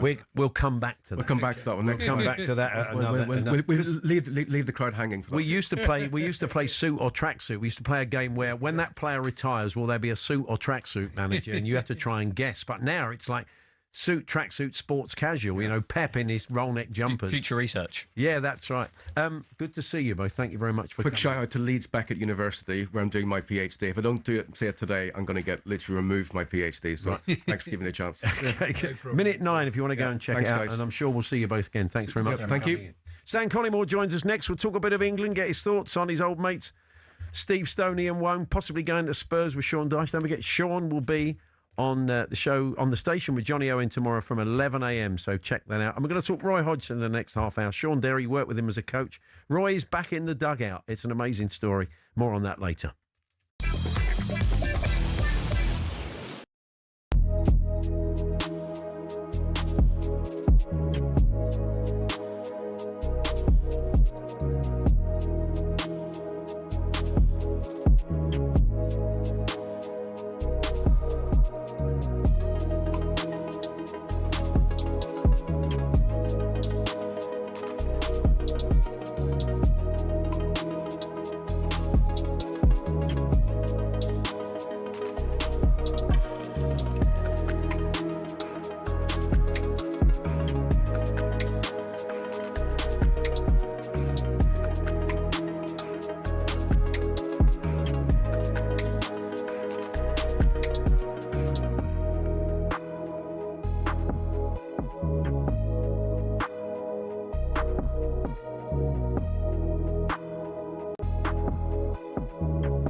You played in Korea and Japan, didn't you? World Cup in 2002. Did you find it hard, the weather conditions to play in? They are tough, and in South Africa as well. We played a game, and then the altitude, the ball moves different and everything. And if you're not used to it, as we know, we all love to go on holiday in the summer, but playing football, running around in that heat and that weather, it takes its toll at the time, and we're just not a nation that's used to that. So that's one of the major things I look at when it comes to that tournament being over there. What about strikers? We know Harry Kane's going to go, but if you looked at the Euros, he was injured, wasn't he? And Gareth Southgate was still playing game. Maybe they didn't trust other strikers in the squad. What do you think of tonight? Do you think Solanke and Calvert-Lewin have to put in a performance? I think it's their chance of breaking in, isn't it? It's their chance of solidifying themselves in that talk of being the one to take over, because we really don't know who's going to take over from Harry Kane or what it's going to look like after he leaves. I was always an advocate for Ollie Watkins, because he just gives you something different. Yes. At times, Kane comes to feet a lot. He's fantastic at turning, sliding people in, and then getting shots off, etc. But what about sometimes you get in behind? And that's what Ollie Watkins gives you. But one thing you got to remember, we've got two left wingers that actually have played up front. Yeah. Gordon played in the Euro. I think they won the Euros under 21s, and he was a forward playing up front that whole tournament.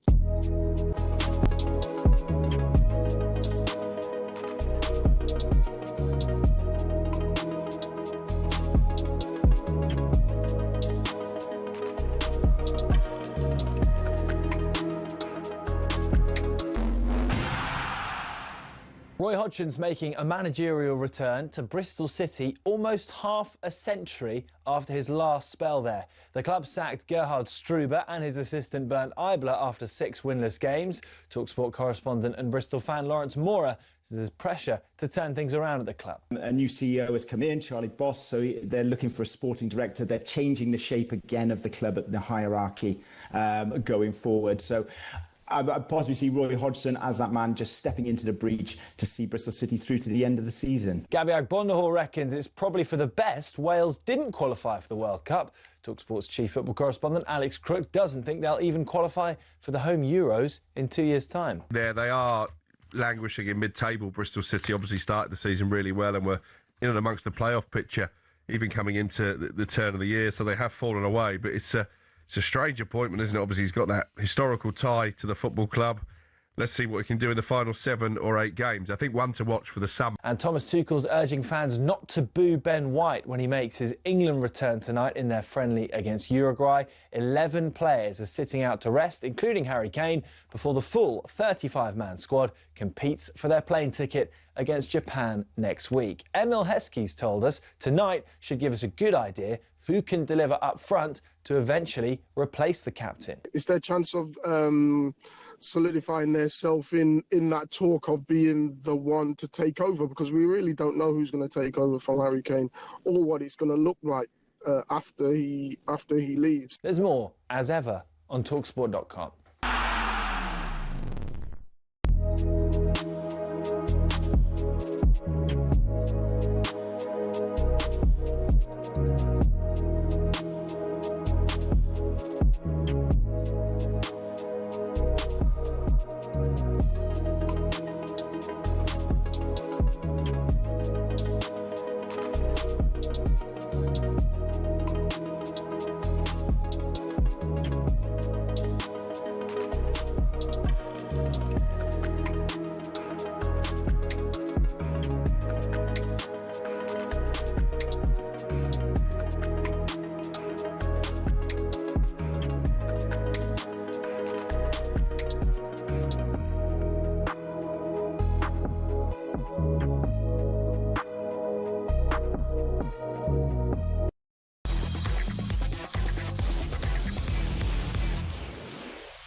Stan joins us. Thomas Tuchel was talking to us here at talkSPORT ahead of that Uruguay friendly tonight, and he was asked about his decision to recall First of all, I think everyone deserves a second chance. Second, I don't know exactly what happened. I was also not 100% interested in that because I wanted to open a new page and a new book and a new opportunity. Once I asked Ben if he would be ready to play for me and for England, he straight away, without hesitation, said he would love that and he would love to come back. The way he behaves and the way he trained here in camp is exceptional, very, very good. Shows his quality. I think it is necessary that he clears the air with his teammates, and I think he does, and I think he will. There we are. Simon the Toffee's been in touch. He said people pay their hard-earned cash. If they want to boo, let them boo. If Haaland, Rice, Van Dijk or Palmer went on strike for 2 years at your club because of an alleged fallout with an assistant manager, would you just welcome them back and applaud them? I think not. It's slightly different when they're playing for their country. And also it's counterproductive. What does it do? It is. But, I mean, it's something Stan wants to pick up on. Stan Collymore joins us now. Hi, Stan. Yeah. So, what's your take on him being back in the squad, Stan? Yeah, I mean, I think from my perspective, he shouldn't have had a recall. And I think it's really when Jamie Carragher joined an England squad late and got into the World Cup. And effectively, it's an honour. It's an honour to be chosen for your country. And the whole system of international football effectively relies on people turning up. They are paid, but in England's case, the players give all of their money or the vast majority of it to England players' charities. Is that the whole system of international football and success at international football is players accepting the honour of being selected and then turning up regularly. So we all understand that. That's very different from here's 300 grand to come into training every week with your club. Is that Ben White chose to say, okay, I'm going to step away for whatever reason. He didn't come out, I don't think it was particularly personal reasons or health reasons, it was sporting reasons, we understand. Is that's absolutely fine. I've got no problem with that. But then somebody else steps into the breach and says, I'll accept the honour and I'll turn up every time. And I always use Harry Kane. I get asked this question quite a lot about Stan, international football. Everybody hates it until we get to a World Cup and everybody nips out to JD Sports and everybody will be wearing red and white crosses or salt tyres up north of the border. Harry Kane turns up, whoever the coach is, whoever the coaching staff is, whatever his relationship is for 80, 90 plus caps.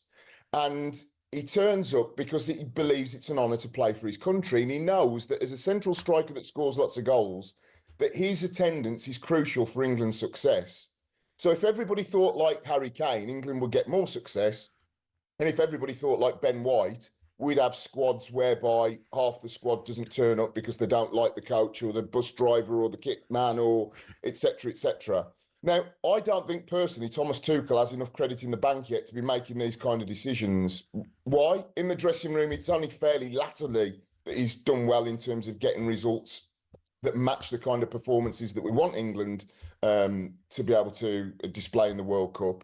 And I think if you're a Trent Alexander-Arnold that is getting scrutinised left, right and centre, is he a good enough right back? Is he a good enough midfielder? Is he good enough this, that and the other? And you're thinking to yourself, crikey, I have to prove myself every squad selection to get in. And here's Ben White, decided to not bother to go to Qatar. He's Trent Alexander-Arnold as one example.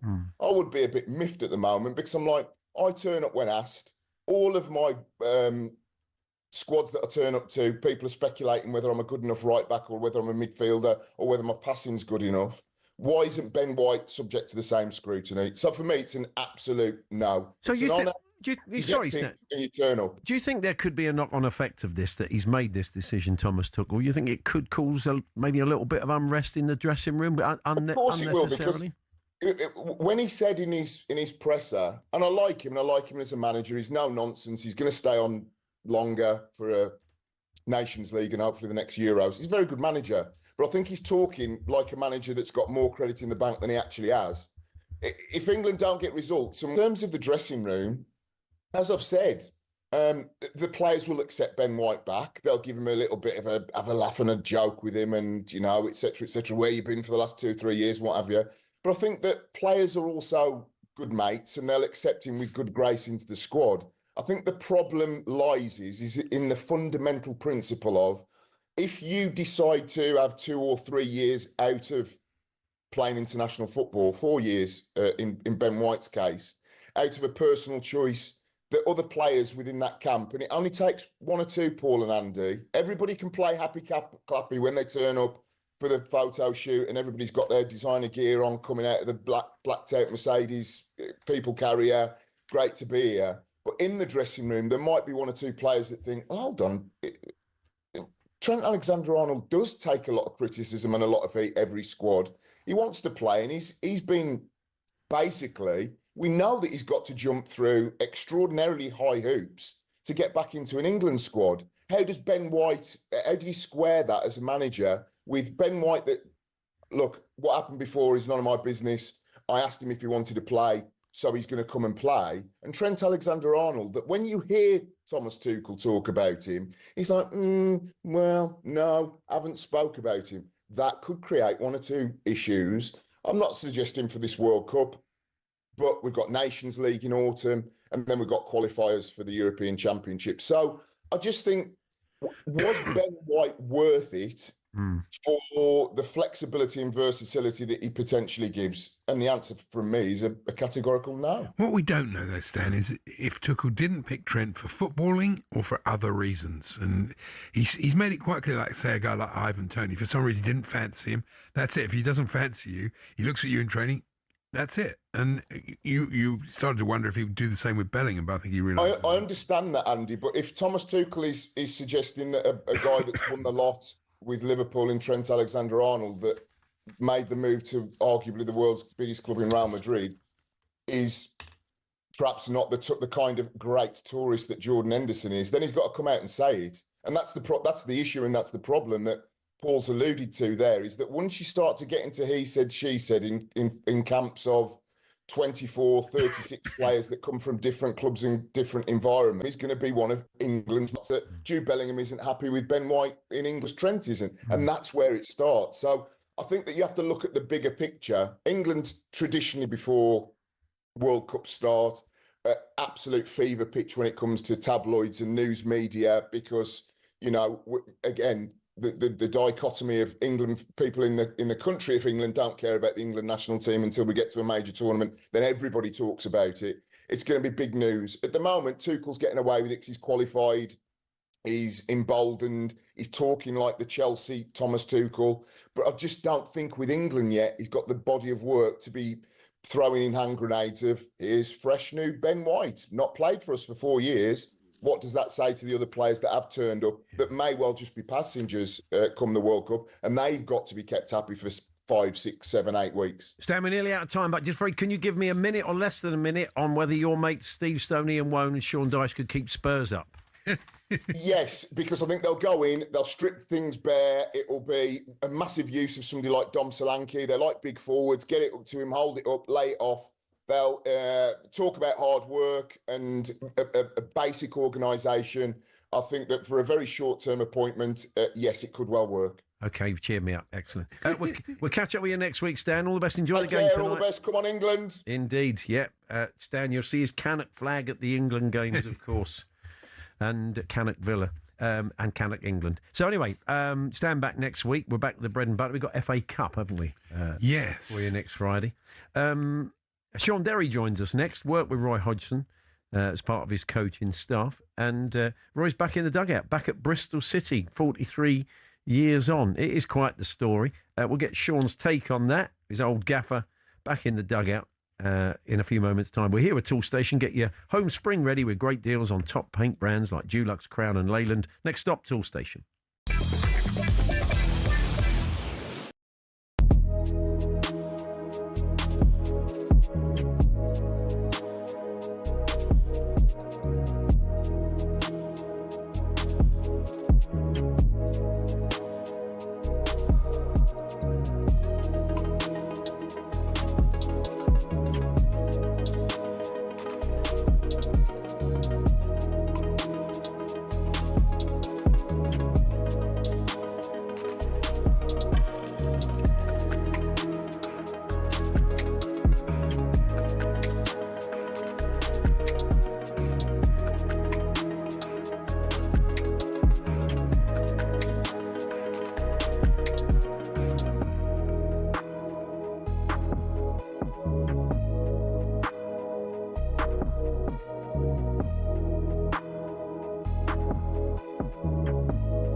Liverpool have announced on Tuesday the cost of attending a match at Anfield is going to increase. It's going to go up by 3% next season, following further increases in line with inflation over the next 2 campaigns.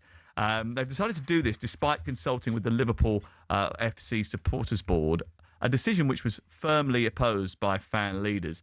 Liverpool have revealed that adult general admission tickets, which currently cost £39 to £61, are going to rise between about £1.25 and £1.75. Adult season tickets, priced at £713 to £904, will increase by £21 or £27. They say the cost of junior tickets and local general tickets available to those with a Liverpool postcode would remain frozen. Fenway Sports, though, the owners of Liverpool, have been in charge since 2010, haven't increased prices on the Kop since they took over in 2010. So I suppose the big question is why have they decided now to put up the prices, and why do they believe that they need to go up over the next 3 years in line with inflation? Maybe because they smashed the British transfer record not once but twice last summer. Someone's got to foot the bill for that. Maybe because there's a realistic possibility they miss out on Champions League football this season, the riches that come with that. Listen, I understand the fans are frustrated. I think inevitably they were going to have to put them up.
Good afternoon, Paul Hawksbee, Andy Jacobs here on talkSPORT. Clips of the week coming up in the next hour of the show, and Jim Proudfoot will join us, our commentator for England-Uruguay tonight on talkSPORT. Maisy Adam, comedian, Leeds fan, currently starring in Last One Laughing, will be joining us for a chat as well.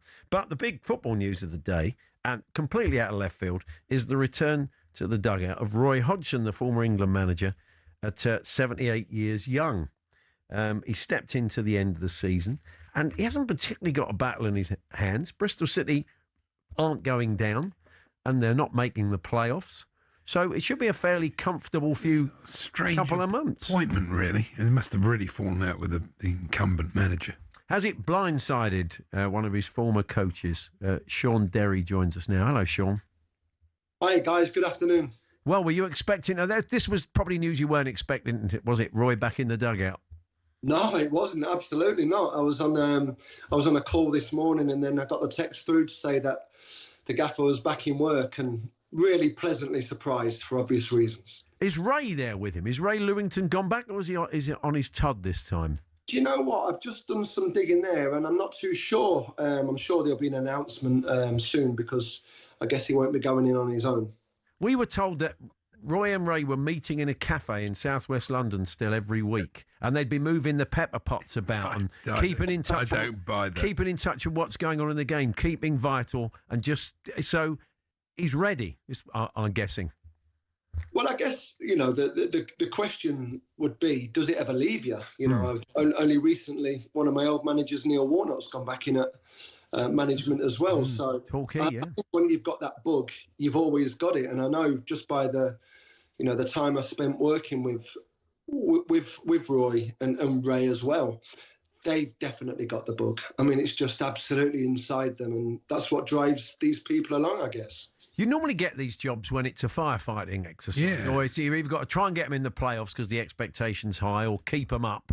But he's kind of not in this position, Sean, is he? No, really interesting. I've just read some of the comments on their platforms down at Bristol City. It stands out for me, setting the standards and the values of the club, and it's more than results. So, look, that signifies that there's been some pretty big discussions took place at Bristol City, and with Gerhard Struber being sacked, and I think the chief executive is a guy called Charlie Boss there. So he's just resetting the football club, isn't he? They can't get in the playoffs. They're miles away from it, sat in at the minute. But there's no better guy for me to go there and set them standards. He is that kind of guy, Roy Hodgson. Every day he comes in and he carries himself incredibly well. He's a brilliant communicator with people. So if you're looking at building a football club for next season, of course they're going to have some big decisions to make for who comes in as their head coach. But Roy around it is brilliant in my eyes. It is interesting how we sort of get rid of experience in football probably a bit too quickly, don't we? A lot of these old managers have really got something to offer, I think. I agree with you. I really do. I mean, in the short term that I had at management, to have senior figures around me really helped. So whoever the new coach is going to come in to take Bristol City forward, I'm envisaging, Roy's going to be there, even if he's not going to be there day to day at the end of the season. He'll be there at the end of a phone, and I guess he wants to be involved in football. Yeah. Why should he not be? He is football, isn't he? I mean, he's been in management since 1976. It was 1982, nearly 44 years ago, he was at Ashton Gate as a coach. It's quite amazing, really. And you're always in awe of these old managers because the profile of the players that they deal with and their motivations and their finances and everything, really, from day one that we went into management have completely changed. Yet still they get their message across. Still they remain relevant to these young guys that are a completely different generation.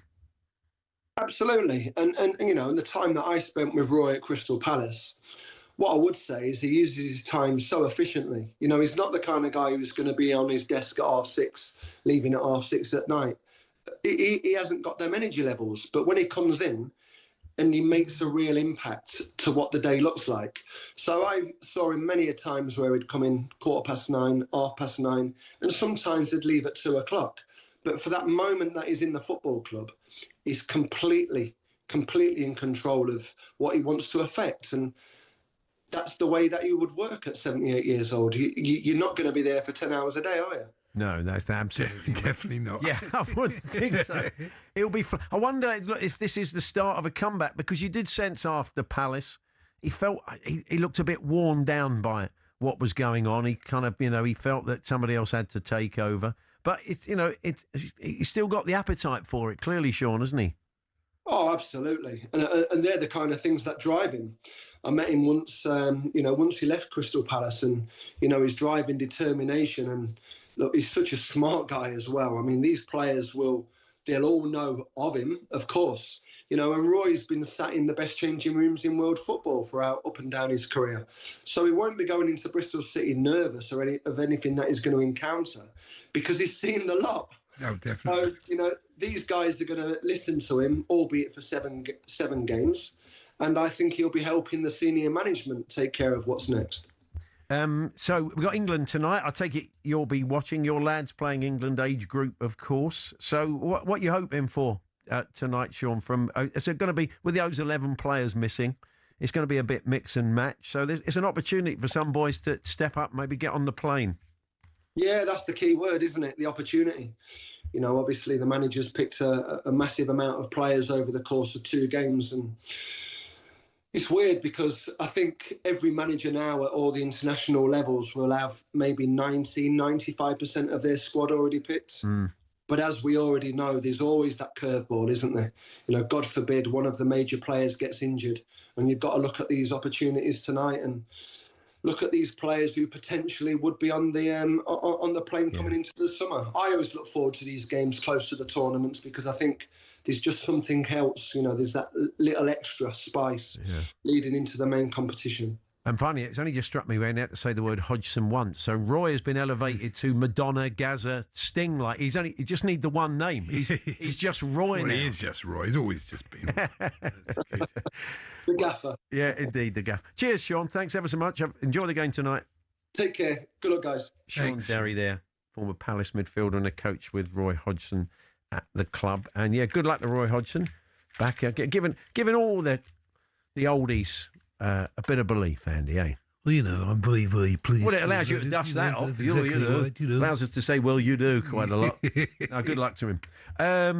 Maisy Adam joins us for a chat next. I didn't know that it took her 7 goes to pass her... Actually, I did know because Charlie was giving her some clog for it when she was on with her. 7 goes to pass her test. Well, it can happen. Anyway, we may touch on that. We'll certainly talk a bit of Leeds, a bit of last one laughing, and other matters besides. Todd Macklin joins us because the baseball season got underway on Wednesday evening, and we'll have some clips of the week and build up to England with you. Match commentator tonight on talkSPORT, Jim Proudfoot. All to come in the final hour.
It's understood that Chelsea do not plan to review Rosenior's performance formally before the summer of 2027. They have no intention of making a change at the end of the season. Chelsea view this summer as being critical in terms of recruitment. The club's desperate to improve the mental resilience of the squad and provide Rosenior with a better balance of options. Chelsea will look to sign at least one new central defender, and they want to sign a midfielder or add a midfielder and a forward as well. We know all that, Danny, but we also know a run of 1 win in the last 6 Premier League games. Many Chelsea fans are far from happy about the way things are going. So, Simon, Danny, I mean, no Champions League, no problem for Liam Rosenior, it seems. Should we believe it? No, I struggle to believe that wholeheartedly. I think no Champions League for Chelsea would be a failure for them, especially if there's 5 places. And I think that the fans will become very disgruntled if that's the case. I do feel like whoever was in there, whoever was put in there would face similar problems. If you look at what we've talked about many times, the squad being so young, you see the amount of sendings off they have, the ill discipline, the extremes of performance, brilliant one week, poor the next. That's hard for anyone to go in there and get better consistency with the dynamic of the squad.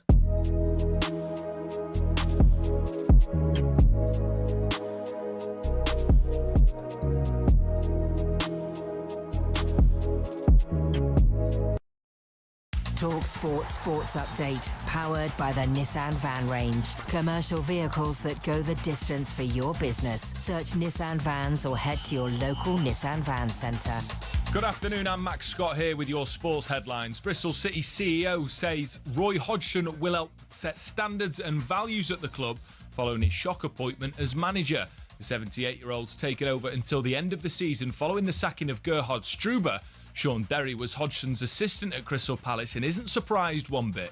When you've got that bug, you've always got it. And I know just by the time I spent working with Roy and Ray as well, they definitely got the bug. I mean, it's just absolutely inside them, and that's what drives these people along, I guess.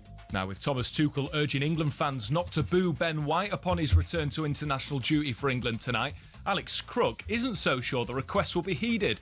I'll take my lead from Stuart Pearce, who I remember at the time when we were debating the squad for the last European Championships, he was saying that once you turn your back on England, that should be that. And I think there's a lot of England fans who would feel that Ben White doesn't, despite what Thomas Tuchel says, deserve a second chance. Meanwhile, Tuchel has suggested it's not a given that Dom Solanke or Dominic Calvert-Lewin will be on the plane in the summer. They're going to have to prove they're good enough in this camp because he does have other options. If we are chasing a result, do we really take Harry off? Do we even look for someone who is maybe then also a good penalty taker? These are the questions that we have to answer. England-Uruguay is live on talkSPORT tonight, and former Norwich and Southampton winger Nathan Redmond has joined Blackburn. The 32-year-old arrives at Ewood Park as a free agent. Blackburn are currently 4 points above the relegation zone in the Championship. talkSPORT News. An Afghan asylum seeker has been jailed for 15 years for raping a 12-year-old girl. And a wealthy Russian who beat up his girlfriend while she was on FaceTime to Baron Trump has been jailed for 4 years. More from the news team in half an hour. talkSPORT weather with QuickFit. You can't trust the weather right now, but you can always trust Pirelli tyres. In stock now at your local centre. Visit quickfit.com and book today. Damp and cloudy in the south, but some sunshine later on. Windy and showers further north.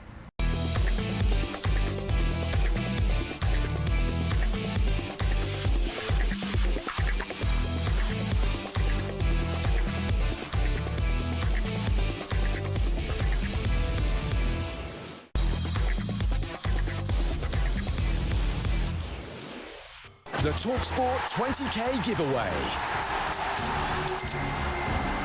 Yes, our latest competition has landed, and it's a big one. talkSPORT giving you the chance to win 20 grand, completely tax-free. £20,000 could be yours. Don't miss your chance to win this life-changing amount of money. Listen up for how to enter. For your chance to win, text WIN to 83338. Text us £2.50 plus your standard network rate, or call 0343 418 7260. Lines closed 9th of April 2026 at 4 p.m. That's when you'll need to answer your phone if it rings. 18 plus, UK residents only. This is a network promotion. Full T's and C's at talksport.com. So for your chance to win, text WIN to 83338 right now. We'll have some clips of the week for you later on. Jim Proudfoot's going to join us ahead of England-Uruguay. He's your commentator alongside Stuart Pearce, of course. And Todd Macklin will be joining us on the World of American Sports. Baseball season is up and underway, and Tom Brady's talking about a comeback at 48 in the NFL. Nuts. Anyway, we'll bring you more on that later. But first, parking anxiety. It's a growing problem. Apparently, drivers admitting a third of drivers feeling anxious, worried or scared around parking. Here to talk about that, who better?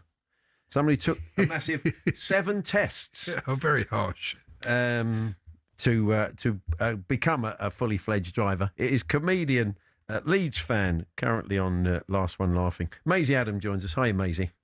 Hello, lads. How are you? You okay? Yeah, good. Little did you think when you were failing those 6 tests, thinking I could get payback from the good people at Kia. To tell you. I know, exactly. I remember at the time thinking I'm doing wonders for the notion of women drivers here, aren't I? But then, do you know what? Here I am on talkSPORT with you two. That's it. It's all paid off. So Kia have done the research. I mean, what was your parking like? Was that a problem for you? I can't lie. Like, I genuinely don't think I'm a bad driver. Like, I've done world's most dangerous roads. I'm grand, and I'm still here talking to you guys. But it's parking. Do you know what it is, lads? It's parking when you've got an audience. That's what I can't do. You know, like if you're in a multi-story and there's people behind you, and there's that one space where it's like. Yeah. It's the last one. It's a bit like the last bit of bread where you're like, that doesn't really count as a slice. It's crust. You know, that last parking space where it's against the concrete and you're like, I've got to go for it. And people watching you. But as you said, like 1 in 3 of us feel that way. And 50% of us wish the car would just park itself. And Kia have basically done this. It's literally, I was shocked. It was like a remote controlled car. You just get out and do it with your car key. It was amazing. Really? My car has do got with my car has got a parking assist. But it's strange. I've used it, but I'm kind of quite. Is that the nervousness of taking your hands off the wheel and letting the car do it? I mean, I know. I mean, it's got to be better than me. Well, exactly. I mean, it will be better than me, but it's just that moment of giving the trust to the car, isn't it? Yeah.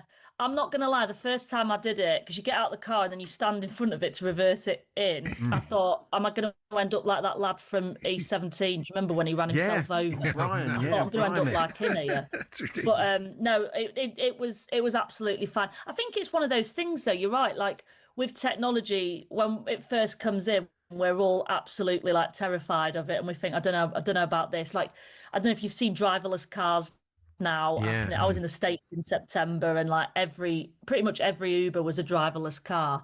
So I'm kind of just at that point now where you're like, if technology's heading that way where it can help you park better in front of three people who are all waiting for you to get it done, rather than doing an 18-point turn and scuffing the curb, just get an actual robot to do it. It's fine. There's no shit. You don't get more Park in supermarkets. You know that thing when they don't over two. Well, that's the other thing. Johnny as well. two Like, bays. Yeah, that drives you it's mad. not even your fault. Like you're a sound parker, but the only one left. Some idiots like them to climb out your door and onto the roof and slide down the bonnet like you're Jason Bourne. Yeah, exactly. Oh, they've also looked at the most difficult cities for parking. They are, according to Kia, Southampton, Oxford, Liverpool, Norwich, and Belfast. I mean, the people who live in those cities will be nodding, I guess, at the moment. But yeah.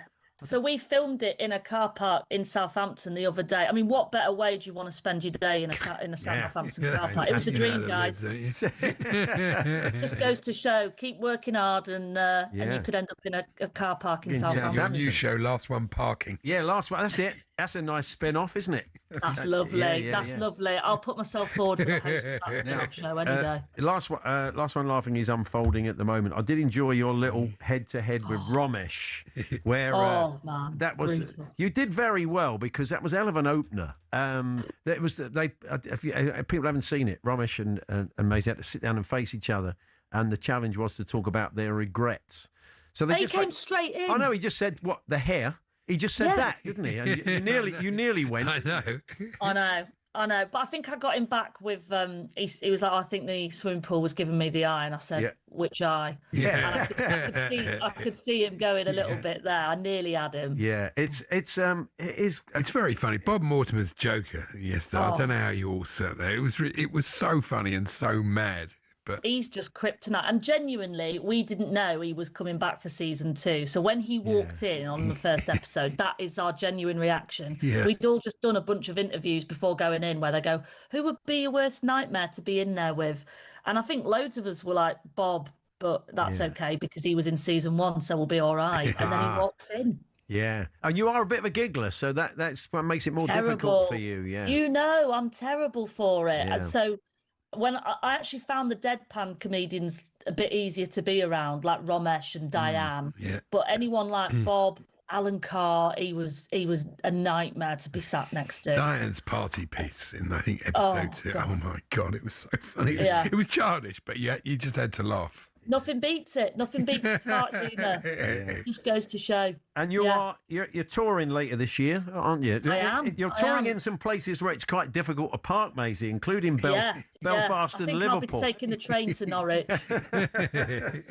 And Hackney Empire, it's not easy to park round there either. I said a little bit round the back of the theatre if you get lucky. So. Oh, good stuff. This is what we go on talk. This is it. Oh, of course, absolutely. Parking tips. So at Leeds, let's talk about Leeds, because I'm keeping a very close eye on Leeds results as a Tottenham fan at the moment. But you're looking all right, aren't you? I think you've got enough about you. How are you feeling? You worried of getting I think dragged we'll do in? a classic Leeds of we'll be all right just by the skin of our teeth. Thankfully, Tottenham have stepped up and taken on the role of plummeting through the league. So I don't know. I think we're at that point basically, aren't we, where we just need enough teams to do worse than us. I'm not looking for an absolute miracle. I just need enough teams to have more of a shocker than us. Yeah. And I think given the rest of our fixtures, West Ham's, Forest and Spurs, I back us. But who knows? It's Leeds, isn't it? So anything could happen. We could absolutely fumble it.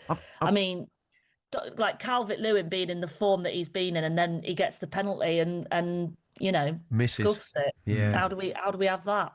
And then, look, wasn't it good of the Premier League key match incidents panel to unanimously vote that Goodmanson shouldn't have been sent off against Palace for a second yellow? I mean, I think we could all see that in the moment. And I think Thomas Bramall knew that, the referee, because he was gutted because that would never have been a second yellow, would it? No, absolutely. There was a little bit of me that really hoped we'd have a sort of Sunday League approach to that, where the ref would just genuinely forget how many yellow cards he dished out. I thought, I was starting to think maybe Fark could just sort of put 12 players on and see if anyone notices. Noticed. Now, I don't know if you're aware of this, Maisy, but because they've got like another international week next week, quite a few of the countries are going to just play each other in friendlies. It's like a terrible, hateful third place playoff next week. I know, it's bad. But you had 4 players in the Wales squad, so you probably would have been hoping for them to come back and put their feet up. But they're not going to. For them. I was gutted for them last night because they had the better game, they had the better chances, and I saw the interview with Ethan Ampadu at the end, and like obviously my heart went out to him, and also from a selfish perspective, I'm like, I don't need that all in their heads ahead of our FA Cup quarter-final fixture in a few weeks. Dan James, what a goal. And he's not got that many starts for Leeds, but, I mean, he's going to be pretty confident having put that one away. He's only just kind of come back into the squad after the injury, and like to take a chance like that from outside the box, like, unreal. I think he headed it down and then just got his boot on it. He's such a good player, though. Like, just always think he's like a little Jack Russell Terrier. He's only little, isn't he? But he's absolutely, he's relentless. Yeah, I thought he was great last night because the first half, Kolasinac great player. Basically beat him up. Yeah, every time he got anywhere near, he just kicked him. Yeah, the ref was weak in that first half. They were getting a kick in a lot of those especially as Kolasinac put him through. I thought, poetic justice. Yeah, absolutely. Well, Maisy, good to talk to you, and we will catch up with you soon. All the best. Thanks a lot. Always a pleasure, lads. See you soon. Take care. It's Maisy Adam there. Our thanks to her. And coming up next, we're going to be joined by Todd Macklin, our man on American sports. Good. We're going to talk about the start of the baseball season, bit of Tom Brady news, and we're going to hear from him as well, from the horse's mouth, about his possible playing future. And clips of the week, that's all to come. We're here with Tool Station. Check out their wide...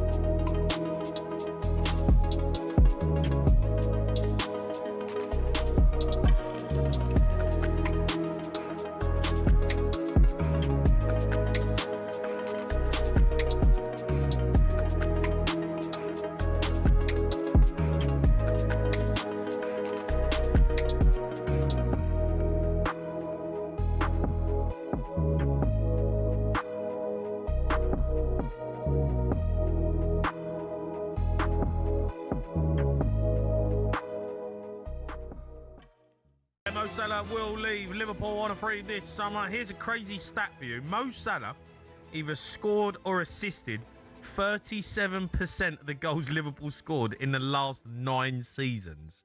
Yeah, he's, and I think it was Hugh Wisencroft that said there that the awakening of Liverpool was down to Klopp and Salah. Those two worked in such sync. Klopp made Salah the player that he is, or allowed him to be the player that he is. Yeah. And I'm looking at someone in North London who, I'm not comparing Saka to Salah, but if you put that Saka into a Klopp's team, you would see. So Salah's got more goals and assists than Saka. What you're saying is Arteta's holding back Saka? Oh, 100%. Liverpool fans, Arsenal fans know that. 100%. That's not up for debate, is it? I'm not opening up a debate here. I'm just stating the fact that Mo Salah's got more goals and assists this season in all comps than Saka. Mm. Now, if Klopp had Saka at the time that he was going through that brilliant time at Liverpool, you'd see a totally different Saka. Arteta's getting a different role out of him.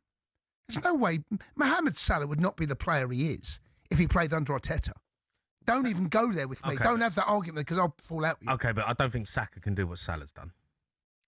Well, no. But what I'm trying to get at is that Saka is being held back and doing a job in a different way in the same position.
Now that, of course, is a reworking of Take Me Out to the Ball Game.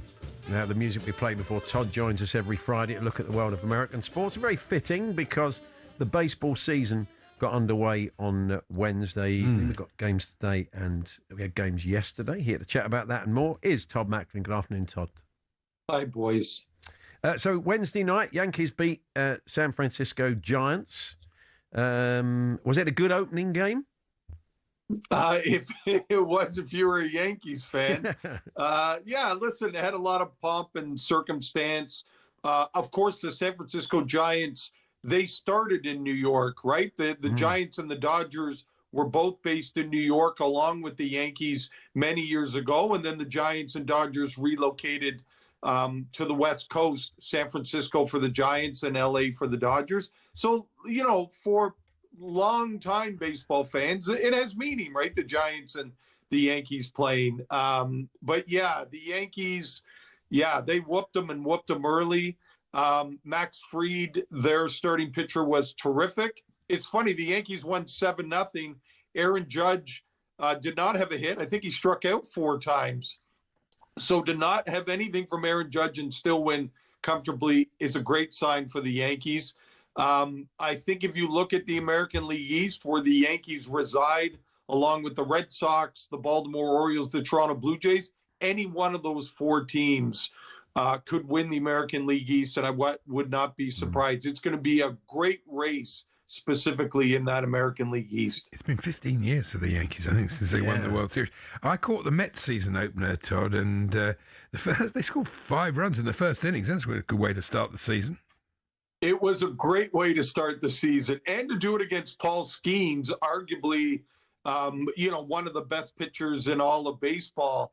But he got undone by some bad defense in center field by O'Neal Cruz. But a great opening game for the Mets, and it's perfect bringing them up, Andy, because we started talking about the Yankees. The Mets are always in the shadow of the Yankees. So anytime they can get a big win on opening day and kind of at least take the headlines for the Yankees for one day is a good thing for the Mets. Now, they've been recording much of the most popular jerseys that have been sold in the build-up to the season with the players' names and stuff on the back. Paul Skeens of Pirates is 18th in the list. Aaron Judge, who you mentioned there, of the Yankees, is 3rd.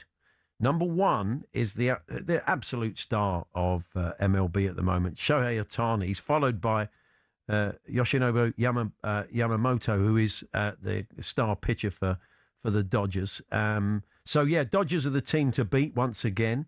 And not only is it the biggest seller, Ohtani's shirt, His Japan shirt that he wore for the recent World Baseball Classic sold for $1.5 million. That's mad. His previous record for one of his shirts was just $250K. So it kind of proves in a year what a difference the profile of this guy and how big a star he's become.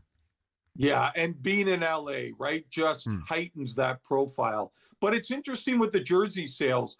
Usually you see the big jump in jersey sales when a guy joins a new team, right? And Ohtani did that. This is his third season with the Dodgers. So to continue to sell the most jerseys, right? Because everyone buys the Ohtani jersey when he first joins the Dodgers. Yeah. So to continue to do it, and listen, a big part of that is winning back-to-back World Series title. The guy's a license to print money. It's, these are the things we talked about when he signed the contract with the Dodgers, and it was the biggest in the history of sport. And you're like, well, can they afford it? And he's just so unique. And marketing wise, there's just more and more ways to make money from him. Yeah. That's why this deal the Dodgers signed is going to end up being a great deal for them, even, as big of money, as much money as they paid for him. Even as a fan, he can be lucrative because in the 2025 World Series, the first home run ball was caught by a guy, obviously in the crowd, and they reckon it could go this weekend for $250K, $250,000, which is nuts, isn't it? It is. And you're right. Like, he's had the 50 home run, the 50 stolen base season. It's just, you know what I mean? It just feels like there's something more. And, what has he got? Another 10 years with the Dodgers? Yeah. Like, it's incredible when you kind of project how big this can become. And you're right. You're at a game. You're in the outfield at a game that Ohtani is playing in. You got to be on alert because you could walk yourself into a couple $100,000, right? By getting a ball, by getting a home run ball. The big thing, guys, this year, right, because he didn't pitch last year, is he's going to pitch again. And he's scheduled to pitch on Tuesday night in LA against Cleveland. And that's just another big date that people are going to be locked and loaded to now get a chance to see him pitch again. Yeah, that's right. That's big. People don't realise because he pitches and bats and he's brilliant at both. Very, very unusual. He had an injury last year that affected him. And they have got this guy Yamamoto who's incredible. So they are well set. The Dodgers are expected, or they are the favourites to win the World Series again. I like the watch story here. This is good. They won their first game 8-2 against the Arizona Diamondbacks. Before the game, Ohtani gifted all of his teammates a $4,000 Seiko watch engraved with "Let's Three-Peat" on the back. They're one of his sponsors, so I imagine he got them wholesale. But still, that's a good point. The players were quite chuffed. They said it was very, and that's the thing we've just been talking about, the millions, the hundreds of millions that this guy is making it and stuff, and he gives $4,000 watches each. So listen, they do appreciate the gesture. I'm sure he picks up the occasional meal on the road, right? Yeah. When they're in New York or Boston or what have you. My sense is he's probably very generous. Listen, guys rave about him as a teammate, right? So and the three-peat, no team has repeated or three-peated since the Yankees, late 90s, early 2000s, right?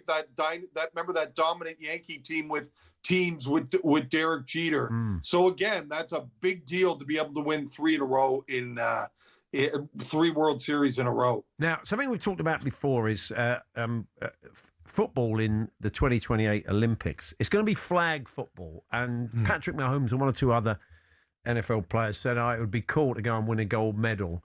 And the flag football fraternity said, well, hang on, it's a different sport. We've earned the right. So this has been a conversation. I'd imagine they'd be quite good at it, though. Well, they had this game recently. It was a mixture. It was a sort of fanatics game that was put on. And it was a mix of ex-NFL players and sort of celebs who came together. And they took on the Team USA flag football side, and the All-Star team basically had their backside handed to them. Oh, right, okay. They were well beaten, weren't they, Todd? Which is maybe although a few of the players said they enjoyed it and they'd love to be involved in the Olympics, they are different sports. Incredibly different. And the biggest thing that they talk about is the shiftiness in flag football. In kind of normal American football, you're hitting people and whatever. You're grabbing a flag in flag football, and it is night and day, the difference between it. Listen, the debate will rage on until the team is announced. Yeah. But the flag footballers, the guys who play this day in and day out, they want to be the ones, right? But because the games are in LA, you've got the NFL thinking, well, we can do, right, like the dream team in basketball did and what hockey does at the Winter Olympics, have our best players. It's a way to grow the sport. So until that debate is settled and the team is picked, you're going to have all these high-profile NFL players wanting to play because it's in Los Angeles. Yeah. If it was somewhere else, if it was in Europe, if it was in Asia, I don't know that there would be the push from NFL players to play in this game. But because it's in LA, we just finished talking about Ohtani in LA, it takes on a different connotation. Yeah. Now, the flag football guys, it was an earner for them, relatively speaking, in their sport. They got $100,000 each for the win. Well, that's a lot of money. Which is the sort of money that most NFL players would spend on a good cigar. Yeah, but, you know. But still, it's nice. It's nice for them. Well done.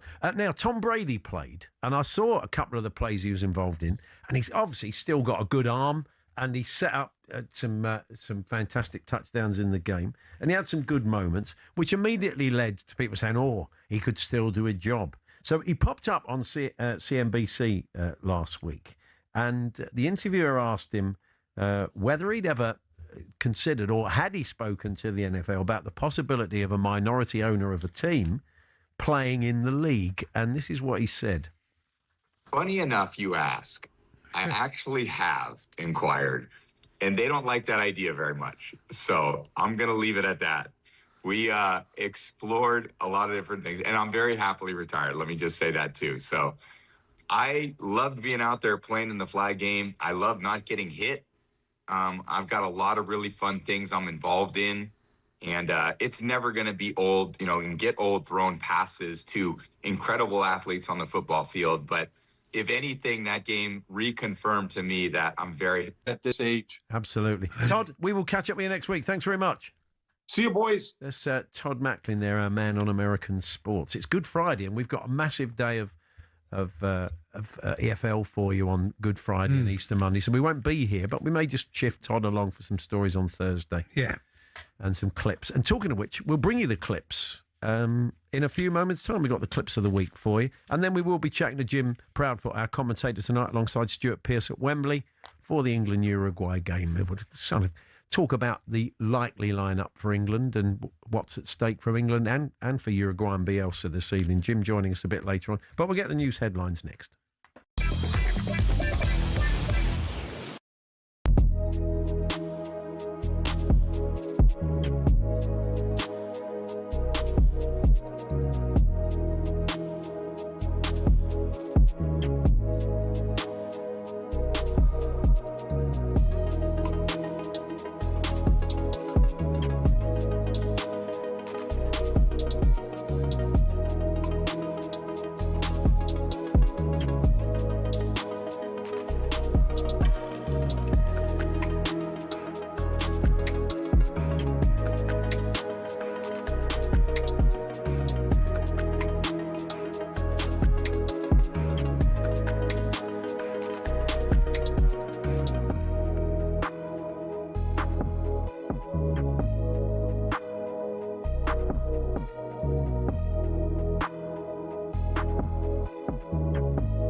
Think about it. The only person that's not going to lose anything out of this deal is Mo Salah.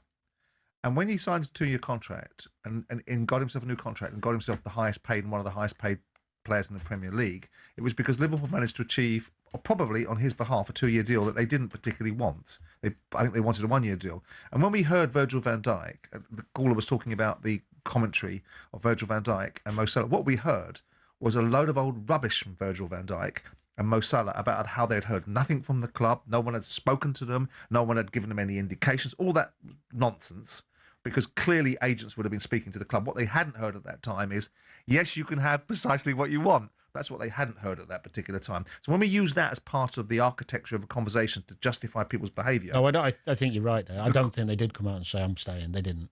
He's got it wrong. They actually did play the game. Of course they did. So in this instance, when you look at Mo Salah has orchestrated a circumstance where he engineered a contract as a result of his previous worth, that Liverpool gave him enormous amounts of money. He hasn't turned up until his outburst. He then had an outburst that's orchestrated this outcome. And as a result of that outburst, if you follow the line dots and probably join them up, Liverpool are the ones that are going to lose out on a player that they've paid 400 grand a week for that has barely turned up this season, that has got a longer-term contract that was designed to protect their interests, which has done the polar opposite, and has got them out of a transfer fee. And the only person that will not be 1 single cent out of pocket in any shape or form, performance-wise or value-wise, is Mohamed Salah.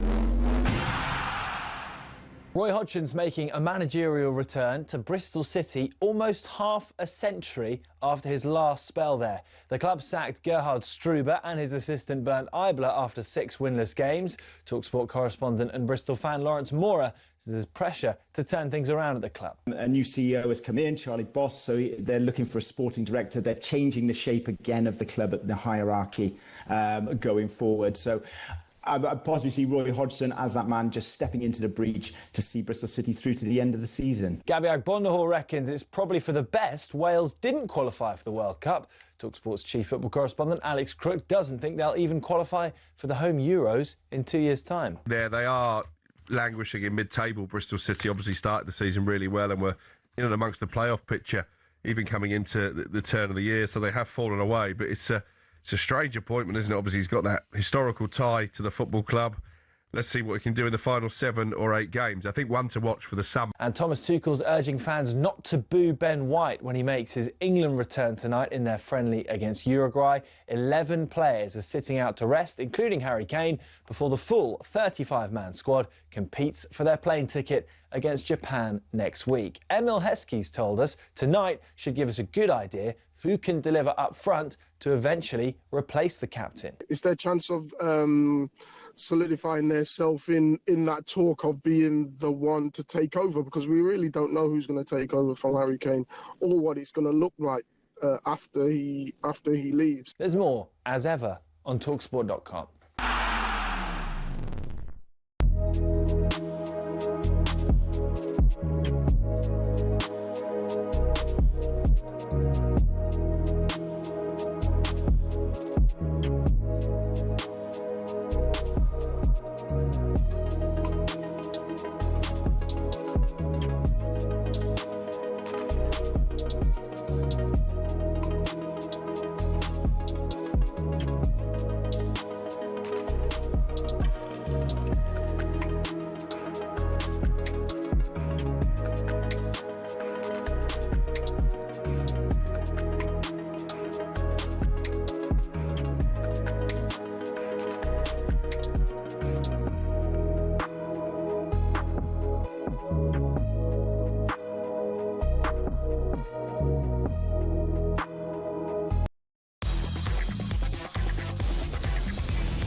Of the week on talkSPORT with Toolstation. Proudly behind the trades that work so hard for the nation.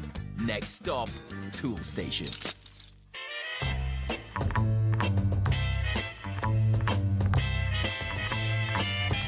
talkSPORT Clips of the Week. Yes, it is Clips of the Week time, and with Alan Brazil on holiday, you'll appreciate we were working from a slightly smaller selection pool this week. So it's a hand-picked select. You do know this section's going to end when Aaron retires. No.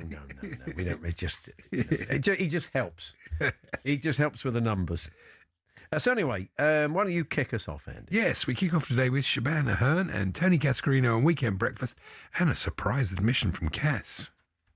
Good morning. It's the Weekend Breakfast here on talkSPORT. Shabana Hearn and former Villa and Chelsea striker Tony Cascarino. You like a bit of Elvis? Yeah, I grew up with him. Blimey, I never knew that. I thought he was born near Sidcup. Apparently it was Tupelo, Mississippi. So they used to play football together. Yeah. And he'd kind of swing the crosses in Elvis, and Cass had put them away, nut them in. And he was actually sold for 12 rhinestone tracksuits. Of course he was. Yeah.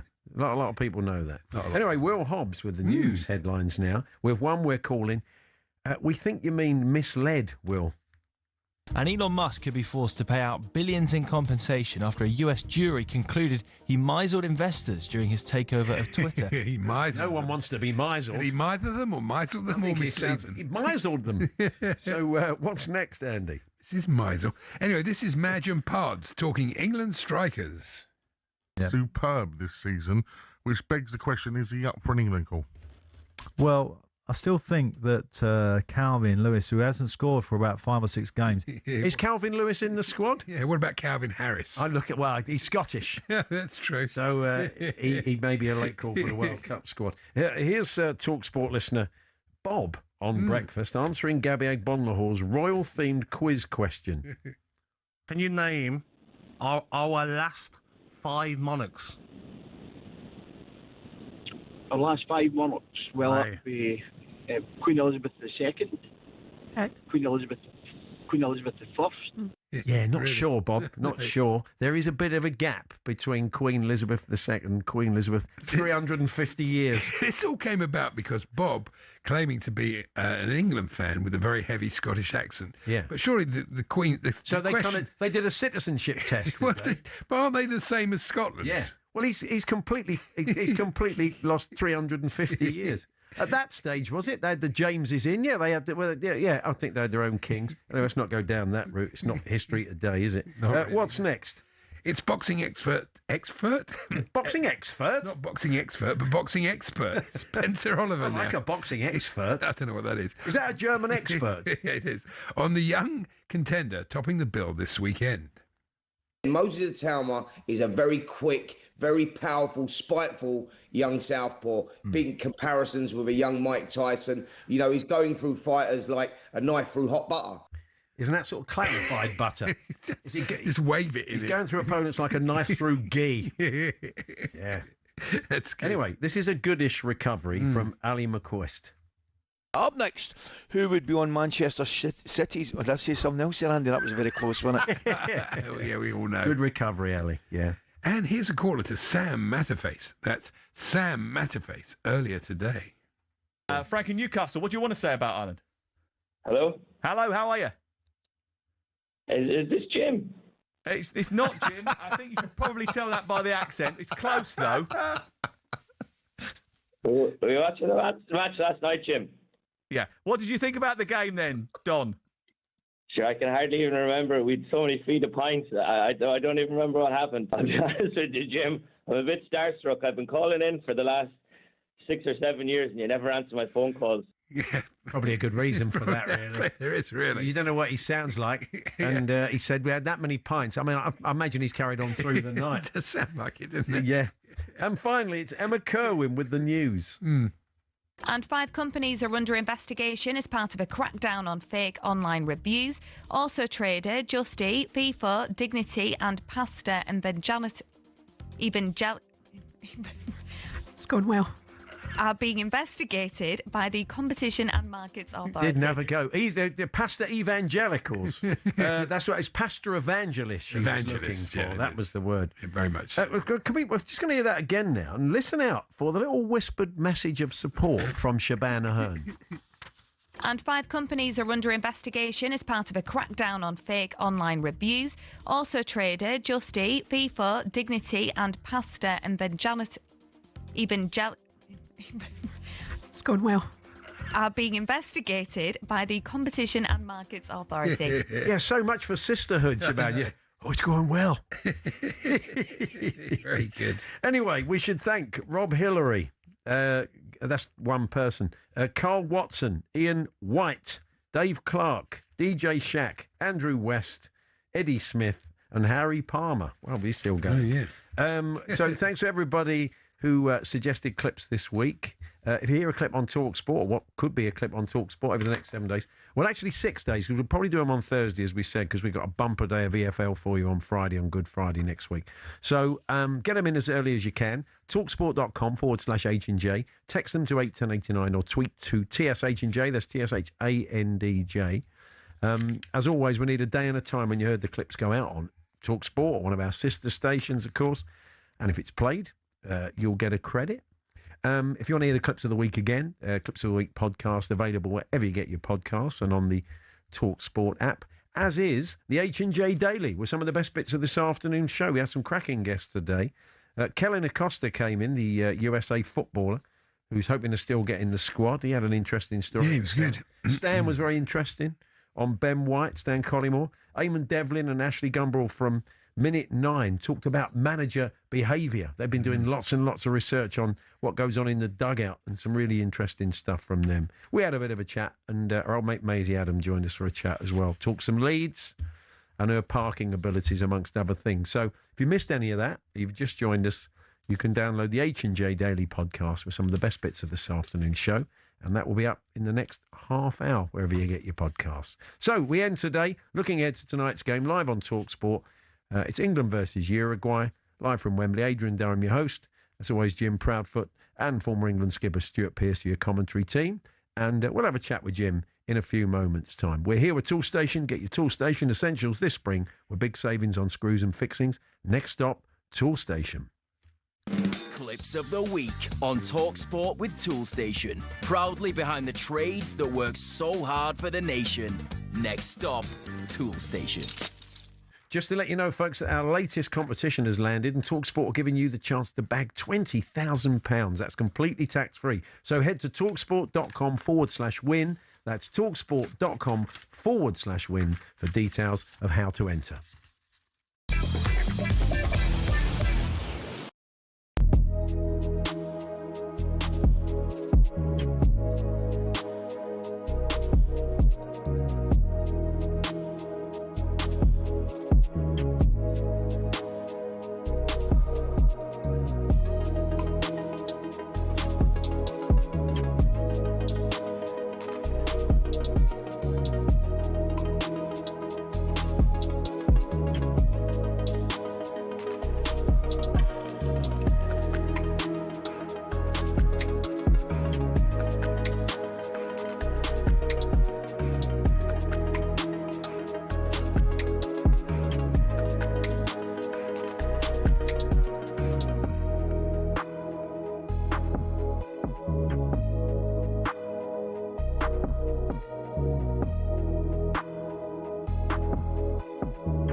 Talking all things Harry Maguire.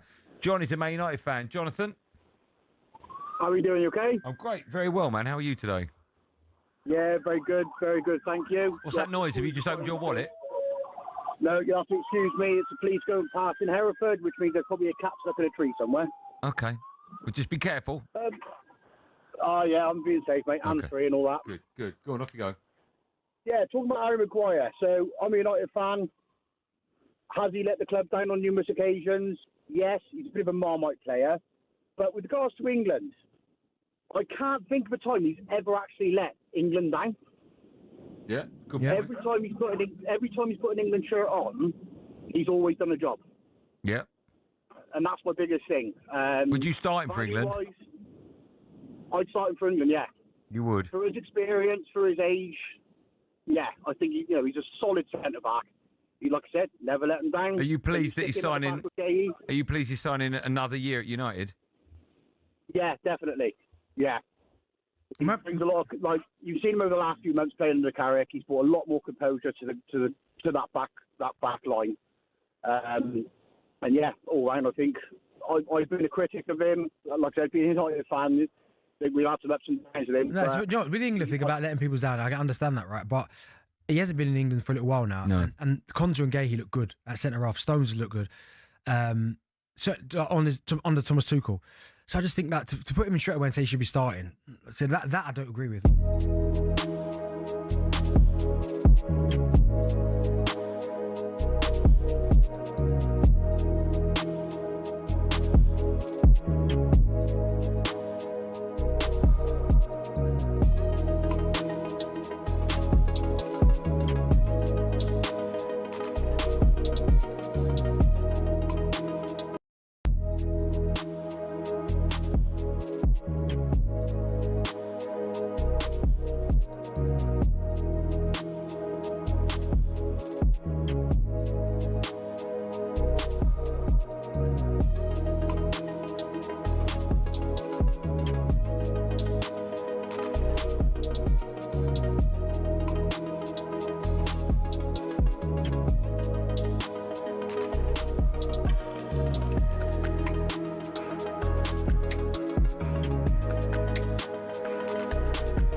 We had very good training sessions the last day, and it was special today to train in Wembley. It was my first time. The players are excited to show up tomorrow. And where Gaines inside the penalty area, and it's 2 in 2 minutes. What do you need to show Thomas that he's maybe not seen from you? Just more of the same, and trying to be at a really high level both on the ball and off the ball. Good save, keeper, going to be headed in. Uruguay have the lead. The goalkeeper on 7 working very hard. Yeah. Give it to the guys up front. They will sort it out. It will be difficult. They're a strong team. They have an extraordinary coach who is always happy to do something out of the ordinary and out of the textbook. Valverde trying to help it on. There is his hat-trick. Don't always look forward to an England friendly, but it's something about Bielsa and Valverde and some other. And I saw those subplots. A bit exotic, isn't it? Yeah. It's better than playing Poland, or something we normally with respect to Poland. No, you know. And also familiarity. The fact that some other boys have got a chance to maybe get on the plane tonight. Let's chat to our match commentator who's going to bring you the game, all the build-up from 7. Jim Proudfoot joins us. How are you, Jim? Yeah, very good, thank you. Nice to speak to you, fellas. I can see you're in situ. Your producer Declan has sent me a picture. There you are in situ in the box. You like to get there early, Jim. Yeah, old habits die hard.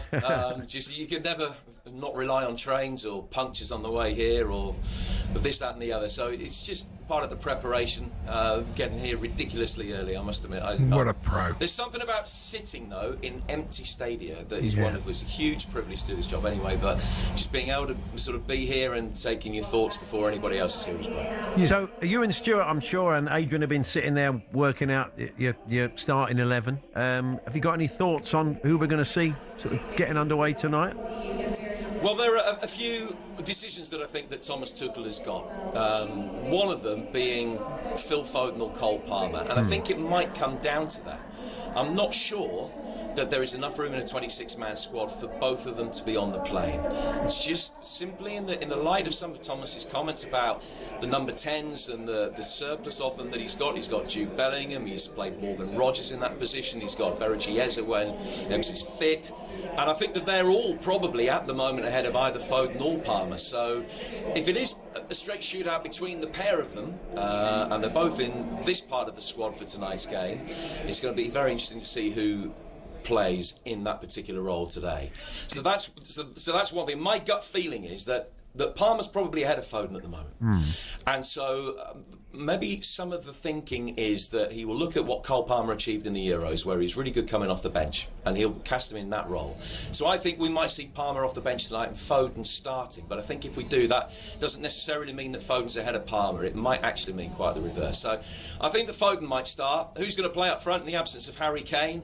Is it going to be Calvert-Lewin? Is it going to be Solanke? I mean, Solanke's never started for England, and Dom Calvert-Lewin hasn't for a long time. So it'll be interesting to see who gets the nod there, and also who plays in goal, because I don't think it'll be Pickford, and there's no Henderson this evening. So, you know, does that mean that James Trafford's going to get a start? So it's going to be a very interesting selection. My own personal view on Ben White is that he won't be involved in the 11 tonight as a late call-up. I understand that Thomas Tuchel has never worked with him, so that's why he wanted to see him, but I can't see that White will start, but I might be wrong. Didn't he play Foden as a false 9? He sort of offered him as a alternative to Kane when we were talking in one of the games recently. I thought he did, but maybe I'm going mad. Yeah, no, absolutely, Andy, he did. I mean, he said that in the absence of Harry Kane, he was asked the question who would start in that position, and Phil Foden's was one of the names that got thrown out there.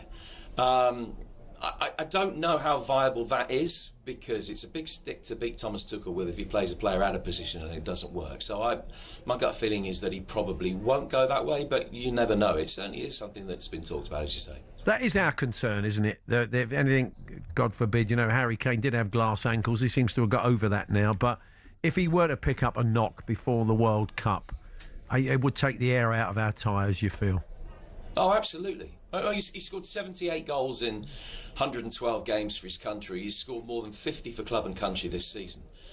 England is so dependent on him that there is, and with absolutely no disrespect to anybody else who might fulfil that role, he's head and shoulders above them all, just in terms of numbers and international experience alone. So it would be a problem, and I don't know that Thomas Tuchel necessarily knows what the solution would be if that were to happen. But, that's what these games are for, to find out a little bit further forward and get down the line. I think we're all looking forward to seeing Lewis Hall tonight as well, and a chance for him maybe to have a good game and sort of nail that position. Yeah, absolutely. And, Jed Spence will be saying that he also deserves a crack at playing at left back. There's Tino Livramento on the right-hand side. I think that I'd be very surprised if Lewis Hall doesn't make the squad. I think that his improvement has been very, very impressive over the last 8-10 months. He's clearly very well coached at Newcastle, and I think that he will definitely be in the squad. And I think that O'Reilly will definitely be in this squad as well. I mean, he's not involved tonight. He's one of the 11 or 12 that have been kept back for the game against Japan on Tuesday. So I think a lot of people will be reading a lot into the two very different team selections. I mean, it could be a lot of changes tonight, and it could well be another 11 for the game on Tuesday. So it'll be interesting to see exactly how he shuffles things around. You've done your research on Uruguay, Jim. You'd hope. Yeah, I'm sure by now. You may be a little bit of late stuff in the next... Why do you think I'm here so early? Yeah, you've got time. You could have said then, we're playing Uruguay. That's what makes you the comedy genius of your eyes. Those things only come to me at 4:15. So, Tim Vickery saying to us yesterday, lot riding on it for Bielsa, who after that 5-1 defeat by the USA, he's under a lot of pressure. And if they were to get beaten tonight by sort of makeshift England, they may decide to make a change before the World Cup. Yeah, which would seem to be staggering to somebody that has only seen highlights of their recent games. That would appear to be alarming when you've got somebody that has got World Cup experience with two different countries, albeit not particularly successful and a long time ago. But it is Marcelo Bielsa. That said, that was an absolute shoo-in they got against the United States, that 5-1 defeat. It's their only defeat in the last 7 games, but it's clearly an unhappy dressing room. And that probably more than results would be what would spell the end for Bielsa, if indeed it were to come. And I wouldn't be surprised either way. I mean, he's clearly a very combustible character. He divides opinion, a very Marmite figure within the dressing room from what you're led to believe. So it'll be interesting to see how they play tonight, whether they are playing for him. They don't travel particularly well, but the one thing you would say in Uruguay's favour is that they've got a relatively good group. I mean, it might be a difficult round of 32 tie for them because they could get Argentina, but you would expect them to be able to get out of the group okay. I don't know why the PA's going. You're the only person in the stadium. Asking Jim to move. They're telling me to shut up. Yeah, can you move your car? Move your car, yeah, with the owner of. Yeah, fantastic. Good. Enjoy the game. We'll be listening later. Cheers, Jim. Thanks Jim. Yeah, thank you. Nice to see you guys. It's Jim Proudfoot, your match commentator. Stuart Pearce will be alongside him. Adrian Durham, your host, from 7 o'clock. And you can get your calls in straight after the match. Sports Bar Weekend. Adam Cattrall and Colton Cole will be with you, taking your calls after that England game. And I'm sure Adam will be touching on the boxing, because we've got a big boxing match for you tomorrow night, live on talkSPORT, 8 o'clock. Talma versus Franklin, which we're all very much looking forward to. So, coming up next, it's Drive with Andy Goldstein and Darren Bent. I'm sure they'll continue all the build-up to England, talk boxing, reflect on last night, so plenty for the boys to get stuck into today. From our point of view, thanks for your company this afternoon throughout the week. We'll see you on Monday to pour over that England performance, the boxing, and a whole lot more besides. Until then, have a great weekend.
where every Thursday we'll be joined in the studio by a rapper and Spurs fan, AJ Tracey. How are you? How you doing, fella? Not too bad. Good. Now, we spoke to you on the phone before. I've never met you, right? You spoke to me on the phone before, yeah. Okay, do I call you AJ, Trace?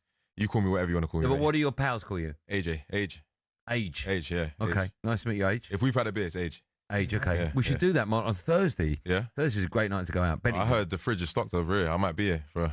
Forget the food. We go across the road for a few. Can I ask what AJ stands for? AJ, it's a multitude of things, but it's just a stage name that I thought makes sense. It sounds like a normal name, though. It sounds like a government name, which is why I picked that rather than one of these crazy aggressive rapper names. I thought something that will sell, something that a mother's not going to look at. If their kid wants the AJ Tracey record, they're going to be like, that name's crazy. I'm not going to buy the record. Just a nice, normal... It's a friendly name. It's a friendly name. Yeah. It's marketable. Obviously it is because it works. Thank you, I appreciate that. Yeah. You said it, not me. Thank you. Thanks so much. Thanks so much for coming in. No, thanks for having me. What are you up to at the moment? We're going to talk loads. I know you're big Spurs. By the way, if I wasn't here with you, I'd be watching this. By the way, how nice is that? Of course I would. I watch. Is it your favourite show? Yeah, it is definitely. Oh, that's nice of you. Well, you're our favourite artist. Oh, appreciate that. Thank you. You had to say that. You know.